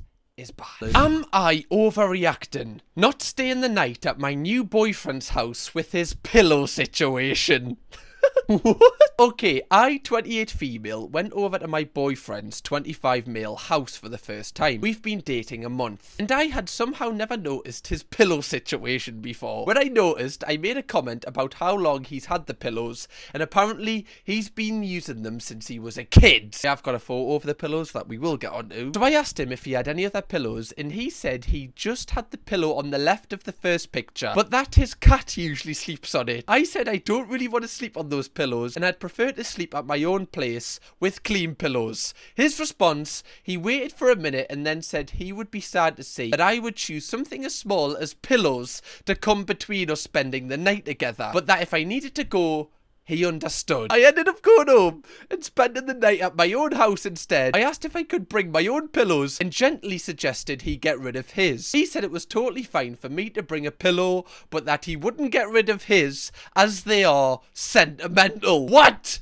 It's a pillow. Thoughts? I feel like I can't even kiss him or anything whilst we're sleeping because I don't want him to get his gross pillowness all over me and my clean pillows. Okay, let's have a look at the pillows. Oh, love. Oh, Jesus. Okay. I mean, it looks like they've been dragged through the Sahara Desert on a very warm day, an especially warm day in the Sahara. He's had these since he was a kid. I mean, man. Look around the sides. They're turning black. By the way, I think this pillow was originally white. It's getting darker and darker by the day. Surely you just throw them away. Or, right, if these pillows really are sentimental, like for some reason these are the only pillows you can get to sleep on, buy a pillowcase. Okay, so at least you're covering it. At least buy a pillowcase for one of them so your girlfriend can have it. This is a serious matter here, my friend. Also, is this not giving you spots? Surely, these have never been washed, for Christ's sake, man. This is what I imagine the first guy that squats when he poops on the floor, his butthole looks like. Just crusted. I actually think this is a dumpable offence, you know. Like, if you're only a month in, Like, what else are you gonna find? This is the first time you go. I don't know what other horrors lay inside of this house. The fact nothing matches. Like, his bed sheets are blue, but his pillows are black and orange. And then he's got one white pillow. This just makes no sense. I just think this is pretty gross, love, if I'm really being honest with you. Really gross. It's sending me psoriasis into an absolute meltdown. Like, if I slept on this, genuinely, I would just be gone for a month. You would not see me recording for a month. My face would look like, do you know that villain in the first Captain America movie where he's just all red? That would be my face after lying on one of these. The fact that he won't, like, buy you another pillow as well, that kind of shows that, you know, he won't even do the little things to make you happy. So it's not just about the pillow, it's about everything around it. Like, is this guy, if he's not going to buy a pillow or swap his pillows just to make you more comfortable, then what else is he not going to do that's a lot deeper and harder than that? You know what I mean? Just be wary, love, is what I'm trying to say. Am I overreacting? Found weird pictures in my boyfriend's iPad. A boyfriend with an iPad. This is the worst thing ever. I went out of town and my boyfriend stayed home because he had to work. I came back and thought he was acting a bit off. So I checked his pictures on his iPad that sync directly from his phone. In his recently deleted folder, I found a picture of my side of the bed where my medication, book and melatonin are, a picture of my desk, a picture of a printed out picture of my brother, along with a handwritten note that's on the fridge, and a picture of our dresser. We are not planning on moving or selling any of these items either. I mean, I would hope you're not planning on selling a photo of yourself. Like, that is serious main character energy. I'm convinced that he took them so he could remember how everything looked before hiding them because he invited someone over. I didn't even think of that! The bastard! Am I overreacting? I don't want to say anything about it to him until I get a little clarity. Edit. Clarification. Okay, I'm excited to dive into this one, see what people are thinking about this one. Get your comments in, what you think. I didn't even consider they'd be cheated. I just maybe thought they were. This is how, like, what's the word? How naive my brain is. I was just thinking, well, were they not just, like, testing out their iPad camera? Like, were they just not trying to take photos of random objects? No, they weren't, Cam! They were doing that behind your back. You idiot! This is why you always need to see the worst in people. This is so dark because the fact he's deleted them, the fact your brain instantly went to, like, the fact he could be cheating. I don't know if there's been previous things in your relationship where you've had, like, insecurities about it, but if there has been, this is really, really weird. Because, like you say, it almost seems like he's hiding any kind of trace of you existing. And then, like, the fact he's taking the pictures, he's like, oh, well, it just goes there. That's, like, so cruel because it's not even the fact that he's just removing them. He's making sure that you don't know that he's moved them. Even if he's not cheating, it's a little bit weird. What are the comments saying about this one? We don't have much information here. You said he cheated before. What sort of steps were taken to ensure he'd be a safe partner after that? Because an open device policy is usually agreed upon indefinitely. See, so this person said that apparently they've cheated before, but I don't know if this was in, like, a previous Reddit post by this person. I don't know how they've got the context of them cheating before, but this changes everything because obviously, you know, if that's in their nature to do that, like, it might be more possible that they cheat again. I feel like you need to have a chat with them about this because the fact it's in their recently deleted, the fact they were never going to tell you this is really, really bad. And the fact, yeah, like, this would scare me because me thinking that I love this person, however, this person has it in them to be so evil to you. Like, this is a really, like, this will stay with you forever. Like, this is gonna need therapy or, like, lots of talking with mates at 3 a.m. whilst you're crying to get over. This is one of the worst types of things you can do in a relationship because it's just stuff that stays with someone forever. You are not overreacting. Am I the arsehole for embarrassing my husband for saying I baby trapped him? What? How could you do such a thing? To put it bluntly, me and my husband had a surprise baby while we were young. I was on long-term birth control at the time, implant an arm, and had to have it removed after we found out I was pregnant. Last week we were out for dinner with friends, and he was making jokes and slipped in about he thinks I baby trapped him. No reason for it, nothing to back up this crazy accusation. Never mentioned it before, but I guess drunk words are sober thoughts. Our friends obviously looked a bit shocked and uncomfortable, especially when they saw my face. Why would you say this, brother? I asked my husband what the heck he was on about, and he was saying how it was weird that we've been sleeping together for 4 years, and then I randomly got pregnant. Oh, he's not even joking. If he was joking, it would already be a bit weird. But the fact that he's actually, like, you know, backing this up, he's definitely been thinking about this. I responded by asking him a flurry of questions like, oh, did I baby trap you for your money? He and his family were broke, mine as well off. And did I baby trap you for your house? We lived in one of my parents' properties at the time. Did I baby trap you for your cars? He didn't have a license at that point. He didn't respond, and then our friends changed the subject. He's been giving me basically the silent treatment ever since. Only one word answers, and only when I speak to him. Can you imagine being the friends here? You'd be like, whoa, where did you grow these yourself? I've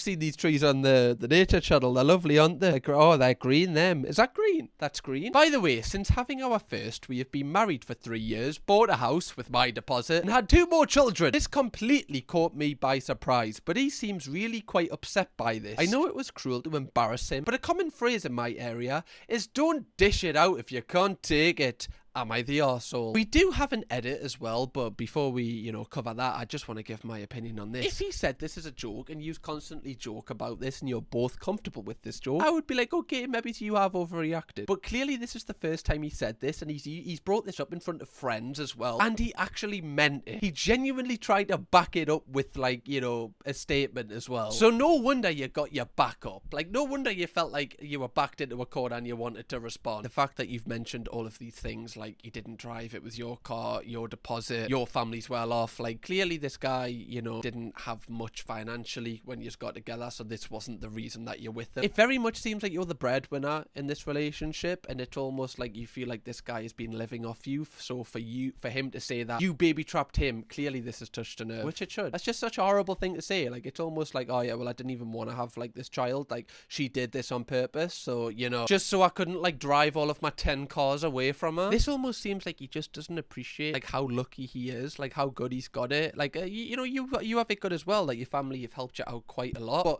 you know, he's not even, you know, like, blood related to your family, and, you know, they're still letting him stay in one of your parents' properties for free. This guy has got it pretty sweet. Edit: we are 25, we have been together for 10 years and married for 3. We had our first when we were 19. Our relationship has been happy and healthy. I absolutely adore our family of 5 plus 2 fur babies, and we have supported each other through major life events over the past decade. The friends we were with are relatively new ones and are obviously not going to know about our first child's surprise conception. I am 100% sure my husband doesn't genuinely think I baby trapped him. I think it was just a very poor joke where I was the punchline, and I opened my mouth before I had time to think. I have apologized for embarrassing him with my response, and he has of course apologized for his inappropriate joke. He has clarified to our friends. Thank you for your opinions, tips and advice. Yeah, I feel like this is something that has been bubbling on the surface without you two kind of addressing it. Like, clearly he's had this thought process that, you know, he was too good for you, so you had to baby trap him, and then he's kind of made it into a joke, and it's just terrible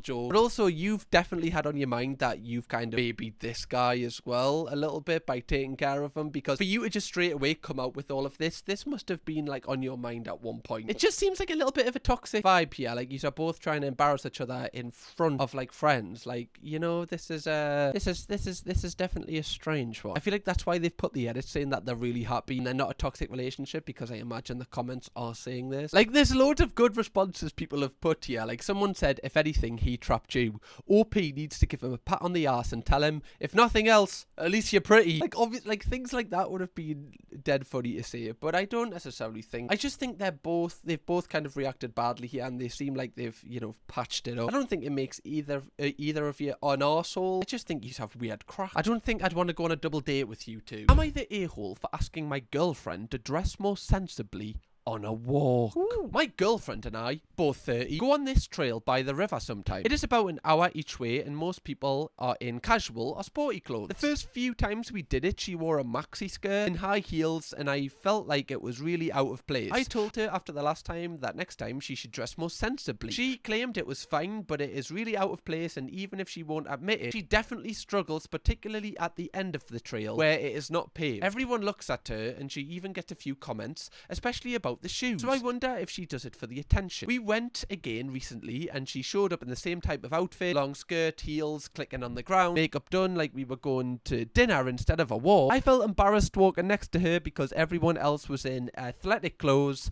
and she stood out. I reminded her that I already asked her not to dress like that for this specific activity. She told me I was being controlling and that she can wear whatever she wants. I feel like she is deliberately ignoring what I said, but at the time I do not think it is unreasonable to expect her to fit the setting. Am I the a-hole for saying something? I love that. Am I the a-hole for just like, you know, putting a suggestion forward, just diminishing what you've just said? This one seems like you're kind of embarrassed by your girlfriend and what she chooses to like wear, even down to her makeup. Like, you know, you could argue that high heels are the most productive or best form of footwear or comfortable form of footwear to go on a walk with, but you're not the one wearing them. So, you know, if you don't want to wear high heels for the walk, that's fine. But if your girlfriend is most comfortable in high heels and she doesn't complain, if she was wearing high heels and she was just like complaining at you the whole time that she was wearing high heels, you could be like, well, why don't you just not wear them? But she's not. She's comfortable in them. And this clearly brings her confidence. Doing makeup, like wearing the clothes she wears, like that's what fulfills her. She might be passionate about looking her best at all times. So if she feels confident leaving the house, surely that's a good thing for you because then everyone's more comfortable. If she was in clothes where she didn't feel comfortable, she felt really like, you know, not confident at all, but you were happy with them, that like it's not going to be the same vibe on the walk. Like, you know, you're not going to enjoy it. And also, it's a good thing to stand out. Like, why would you want to be like everyone else? Like, who cares if people are walking past her and making comments? If someone walks past someone and makes a comment about their outfit when they're on a walk, that person's a dick. That person's outfit doesn't impact them at all for them to go out of their way to say a comment that you can clearly hear. That person is a knobhead, and why would you even want to, you know, fulfill their standards anyway? Like, there's someone that you don't want in your life and you're never probably going to see again because they're a total stranger. As long as she's not hurting anyone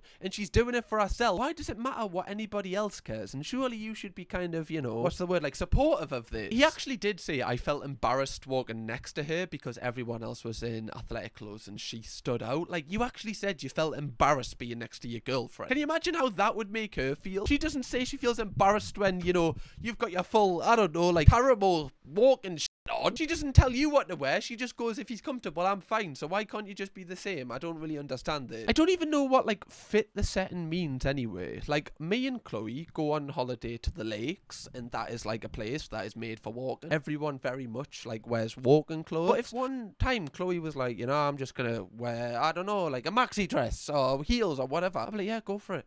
Like, if you stand out, who cares? Like, genuinely, who cares? That's what gives you confidence, and you go for it, because at the end of the day, it doesn't matter what anybody else thinks. It's your life, and if that makes you happy, f everyone else. I'm a 35-year-old female, and my boyfriend is a 35-year-old male. He told me he wants me to keep up with my body because he is a high-value man. This guy automatically straight away is in love with Andrew Tate, I can tell. High-value man, what does it mean? I moved into my boyfriend's house 1 week ago, and I have discovered a dark side of his personality. Oh no! He has been telling me what to wear, how to do my hair, not allowing to go out by myself, and asking me to cut off my friends. Well, you know, you said dark side, love. Christ, almost as dark as them pillows. This is not a dark side. This is an evil side. This is not the man you knew a week ago. We have been together for 6 months, and recently he said that I need to stop eating dinner because he thinks that he has the right to be picky when it comes to women, since he is a high-value man. Yeah, actually, I'm a high-value man, so if I tell you to skip your dinner, you skip your dinner. He just makes decent money. He is not a millionaire. Nothing about my physique has changed since we started dating, so I don't understand why he is saying these things, knowing he has always called me sexy, beautiful, etc. I work and pay my own bills, but he has asked me to move into his apartment and live for free. I talked to my mother, and she says that I need to leave him because he is a dangerous psychopath. I just need to hear other people's opinions. Do you know, love, if your mother is saying that your boyfriend is a dangerous psychopath, I don't think you need anyone else's opinion, if I'm being honest. Like, if your mom's like, you know what, I'm not too sure on him. He has some good points, but there is some bad points. A dangerous psychopath. That's where you just call it quits, love. You don't need my opinion on this, but I'll give you it anyway. Okay, we do have an update, but before we get on to the update, I want to just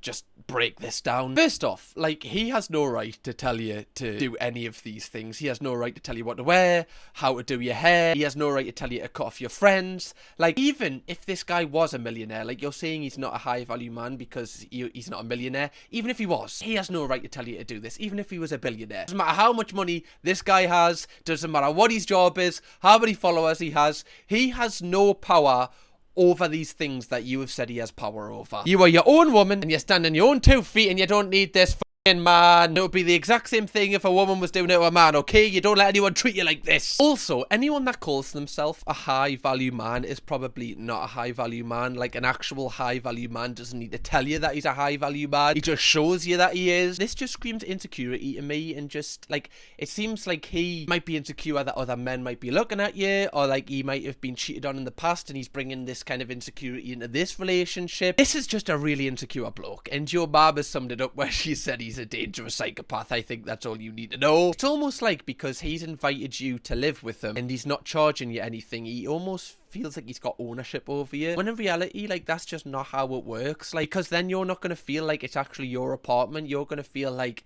you're kind of in debt to him. That's how he's trying to make you feel. It's a very toxic environment. In my opinion, you need to leave this man. This man is not the right person for you. Update. Thank you everyone for the support. I have started looking for apartments and should be out within 2 weeks max. I am keeping this a secret and acting like I am happy with him to not raise suspicions. I was fooled by this man into thinking he will take care of me because he is more financially set, but this was a lure to have me trapped. I am strong and independent and will keep pushing forward. Oh! Slayed it. Absolute slay. Right, girl boss, slay queen, Brat Summer in full force. Come on. I'm glad that you've realised this. This is going to be a story that you're going to laugh about in a few years, being like, what would have been if, like, I didn't listen to the people around us. And I'm really happy that your mom has told you straight. You've got a really good mom here and you need to keep her close and trust her opinion on people. We did a video on, like, how Andrew Tate is affecting, like, kids, and, like, related to this, you can see how men who are insecure, like, take from people like that and then, you know, think that, like, they're proper men because of it, when in reality they're just little boys who are trying to, like, act like men and they're not high value men at all. It's just really fucking weird. Don't fall for this, okay? Am I the arsehole for sending an explicit video my ex sent me to hurt me to her family? Oh my god, this is revenge. Hi, am I the arsehole? I am going to try to make this as brief as possible so I don't ramble. I dated M for a year and a half. During this time, I confided in her some personal secrets which I don't feel comfortable sharing, even anonymously. Because of this, she knows that there are certain things related to sex mostly that I am very sensitive towards. We did not part on friendly terms after our breakup, and we don't talk anymore. I broke up with her because I found out she cheated on me and she flipped out. Recently, I found out that she is seeing one of my co-workers and that he is spreading rumours about me that she told him. Oh, this is bad. She basically told him bits and pieces of the personal information I shared with her when we were together, and now he's spreading some of that around the office. What a prick. I sent her a message telling her to stop spreading my secrets around and to leave me alone. She replied sending me explicit videos of herself having sex with my co-worker because she knew it would hurt me. That was the last straw for me, and I sent the video to all of her family and friends with the message that this is what M sends me when I ask her to leave me alone and stop spreading rumours. Oh my god, this is layered. This is bad. This is, like, more complex than what it kind of gives off. Her family is quite religious and they lost it. You know what, I feel like anyone would lose it, even religious or not. Apparently they pulled their financial support from her college and aren't speaking with her at the minute. Am I the arsehole? Okay, let's just take... I need your opinion on this one, because this one definitely is layered. First off, her and her new boyfriend are complete arseholes. Like, genuinely. Like, in my opinion, this seems like she's not really over you. The fact that she cheated on you, like, that is, like, pretty ridiculous in itself. She's hurt you in that way, and it's, like, not enough. Like, this person seems very spiteful. Like, she was the one that ended the relationship with her actions, and she's still trying to get back at you. The fact she's sending you videos of her sleeping with a new partner shows to me that she still is obsessed with you in a weird way, and it really shows her true nature. Like, this isn't a very nice person at all, and obviously it's not nice for you, because these really personal things that you've told someone in a moment where you were feeling, you know, very comfortable with them, you possibly even loved them, like, those things should be kept within that relationship, and once you break up, they should never be talked about again. And if she's sending you these videos which are relating to your insecurities, you're going to be feeling really angry, and you're going to be feeling like you need to take action, especially when you've asked her to stop and she doesn't. But sending that to our family and friends, like, that is, you know, if there's one way to stop it, that would be that would be. I don't know if I'm here for it, because you're still sending, like, is that revenge? Paul, it's not. Like, it's an eye for an eye, basically. Like, everyone's an arsehole here. Like, you sending it to our family as you being an arsehole as well. However, it kind of was warranted, because it's gonna make us stop. But this is like, this, I don't even know if this is like illegal at this point. Okay, so in the updates, people have said like, oh, what was the rumors? Was it that you had a tiny dick? And he's like, no, it's a lot more serious than that. Now, he's saying that he was a victim of CSA. Obviously, I can't say what that is in this video, otherwise it'll just get took off the internet. But, you know, like, obviously I've spoke about my experiences with that. That, you know, completely changes you, and the fact that his ex is now using that against him is that is like, I thought she was bad before. This is really, really bad, and now I'm kind of on his side for sending the videos. Also, she's been spreading this around the office. Like, she's been telling people that he's a victim of this. Like, this is really horrific. Like, this person is actually evil. Like, she cheated on you. You didn't cheat on her. He said that we have not spoken since all of this has happened. My co-worker has been on sick leave apparently for the last couple of days, and I've not heard anything from him. Yeah, I mean, he's probably going to be feeling a little bit weird as well, because he's going to be feeling like, why have you seen me, like, having sex with my new girlfriend? Like, it's weird for everyone, even though he's also an arsehole in this situation, because he's spreading the rumours. This is genuinely one of the most horrific situations I've ever seen, and I just really hope that you're okay, because you should feel safe at work. You shouldn't feel like you're exposed at work, and, you know, CSA is something that you should only come out when you feel comfortable enough to say it. You should never, ever have someone else exposing that on your behalf, because this is a real issue. Do you know what I mean? This is like nothing to joke about or nothing to spread. This is really, really bad. That was a deep one. Oh my god. Am I overreacting, or is the message my boyfriend sent me a little over the top? Okay, so apparently this person is getting a piercing, and this is what their boyfriend sent them. I can't believe you're even considering this beastly idea. Already we're off to a cracking start. What's next? You're going to pierce your whole face? You want to completely change who you are and look like some rebellious teenager? I'm seriously losing it over this. I don't care what everyone else says. This is just ridiculous, and I won't let it happen. I won't just sit here and watch you do something so stupid to yourself for no reason other than a dumb idea. Every time you come up with one of these things, I feel like I don't even know you anymore. Why can't you just leave things alone? Do not go through with this. If you really want to do it, then watch. Ooh, then watch. What's gonna happen, tough guy? Fucking hell, that was a bit deranged. It's only a piercing. I think this person's British. That's such a British response. Fucking hell, mate, chill out, will you? It is a little over the top, actually. It's really over the top. What happened? It's just like, oh, my girlfriend wants to get something that will give her more confidence about how she looks. That's pretty nice. Go ahead with it, love. Oh, it's only a piercing. What happened to that? Remember them days when people used to act like that? Got a little bit more context before we give like a full evaluation. I was thinking about getting my tongue re-pierced, as I had it done when I was 14, 16, and now I'm 18. I want it done again. Wait, your tongue? You can't even see it most of the time. Like, I was expecting you to get like a huge, like, I don't even know what I was expecting. Like a ship anchor coming off your face, where you can't even see your face anymore. That's what I thought this reaction was for. I was on a call with my boyfriend, male 21, and at the end of the call, I told him I was going into the piercing place just to make sure I still had the right anatomy. This isn't the first time I told him I wanted it done again. And then once I hung up, he sent me this paragraph about 20 minutes later. Love, you are not overreacting. You didn't even react to that. He is overreacting. It's a piercing, right? It's a tongue piercing. If you want it done, guess what?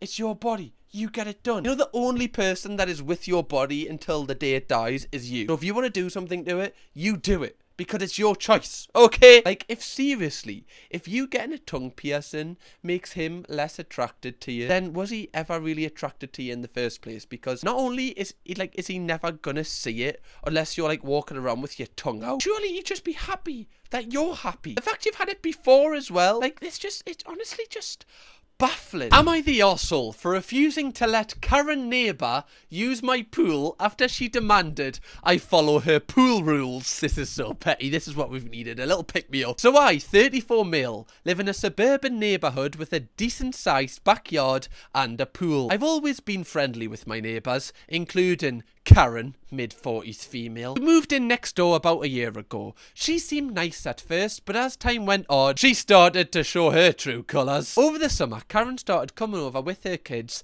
asking if they could use my pool. At first, I didn't mind because I was usually outside anyway, and the kids seemed to enjoy it. But soon, things got weird. Karen began showing up unannounced, sometimes even when I wasn't home, and I caught her using the pool without my permission. Using the pool without your permission? I bet she was pissing in it as well. I know Karens, I know they've got a weak bladder. One day I came home to find Karen and several of her friends having a full-on pool party in my backyard, complete with snacks, music and pool floats. Oh, pool floats! That's taking the piss. I confronted her and she acted like it was no big deal, saying, oh, you weren't using it, so I figured it was fine. What? What kind of logic's that? That's like, you know, if next door's bath breaks and they're like, oh, can I just like take a shower or bath in yours? And you're like, oh yeah, you go for it. But then you walk in your house and they're just like using your products in your bath without your consent. You're going to be a little bit freaked out, especially if they stink. I told her politely but firmly that she needed to ask before coming over and that I wasn't comfortable with her just assuming she could use the pool whenever. Karen seemed annoyed but agreed to follow the rules. Then, last week, she took things to a whole new level. Karen knocked on my door with a typed up list of pool rules that she wanted me to follow. Her list included things like... By the way, the fact that she's like made a list of pool rules for your pool, I genuinely drop kicker. No swimming after 5 p.m. because her kids have a strict bedtime. No loud music when her family is outside. Mandatory weekend access for her and her kids, but only for their exclusive use. What do you think this is? Do you think you're going to Siam Park or something? You've rented like the fast track tickets? What are you doing here? This is his pool. He's paid for it. It's part of his house. You can't dictate when you can use it. I thought she was joking at first, but she was dead serious. I laughed and told her there was no way I was following any of her pool rules for my pool. Karen got angry and called me selfish, saying that I was ruining the neighborhood spirit and being unfair to the kids. Oh my god. How is this a real person? How has she typed up a document of rules that you need to follow about your own home? That's mental. Now she's been spreading rumours to the other neighbours that I'm a bad guy for not sharing the pool. Some of the neighbours have even said I should just let it go to avoid drama. But I feel like this is insane. It's my pool and she's acting like she owns it. Am I the arsehole here?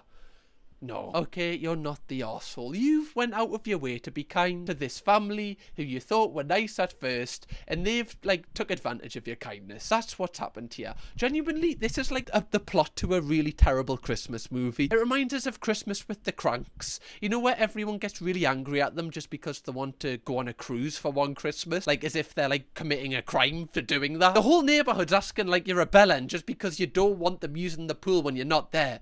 You're well within your rights to say that. It's part of your home. It's not a community pool. It's like, you know, if you went to a community centre and you said to people, by the way, when I'm here, like, you can't use this pool, then you're an arsehole. But this one's yours. Okay, we've got an update as well. He's put a keypad lock on the backyard fence. This pool is for me and me only, thank you very much, Karen. Karen noticed the lock pretty much immediately. She was at my door furious, saying I was locking out the neighbourhood kids and treating her family like criminals. She went on about how I was being dramatic and why I couldn't just let them use it like before. I told her straight up that I wanted some privacy and control over who was using my pool. After all, it's in my backyard, not a community park. She rolled her eyes and said I was being selfish. If you want to use a pool with your kids, go to a public one or ask somebody else. If you didn't take advantage of his kindness, you still would be in that pool. But you couldn't do that, could you, Karen? You had to have a pool party with inflatables. Even if she went, look, like, I know I'm taking the here, but like my friends are in town, we'll have a party at the pool, and like we'll buy all the drinks, we'll buy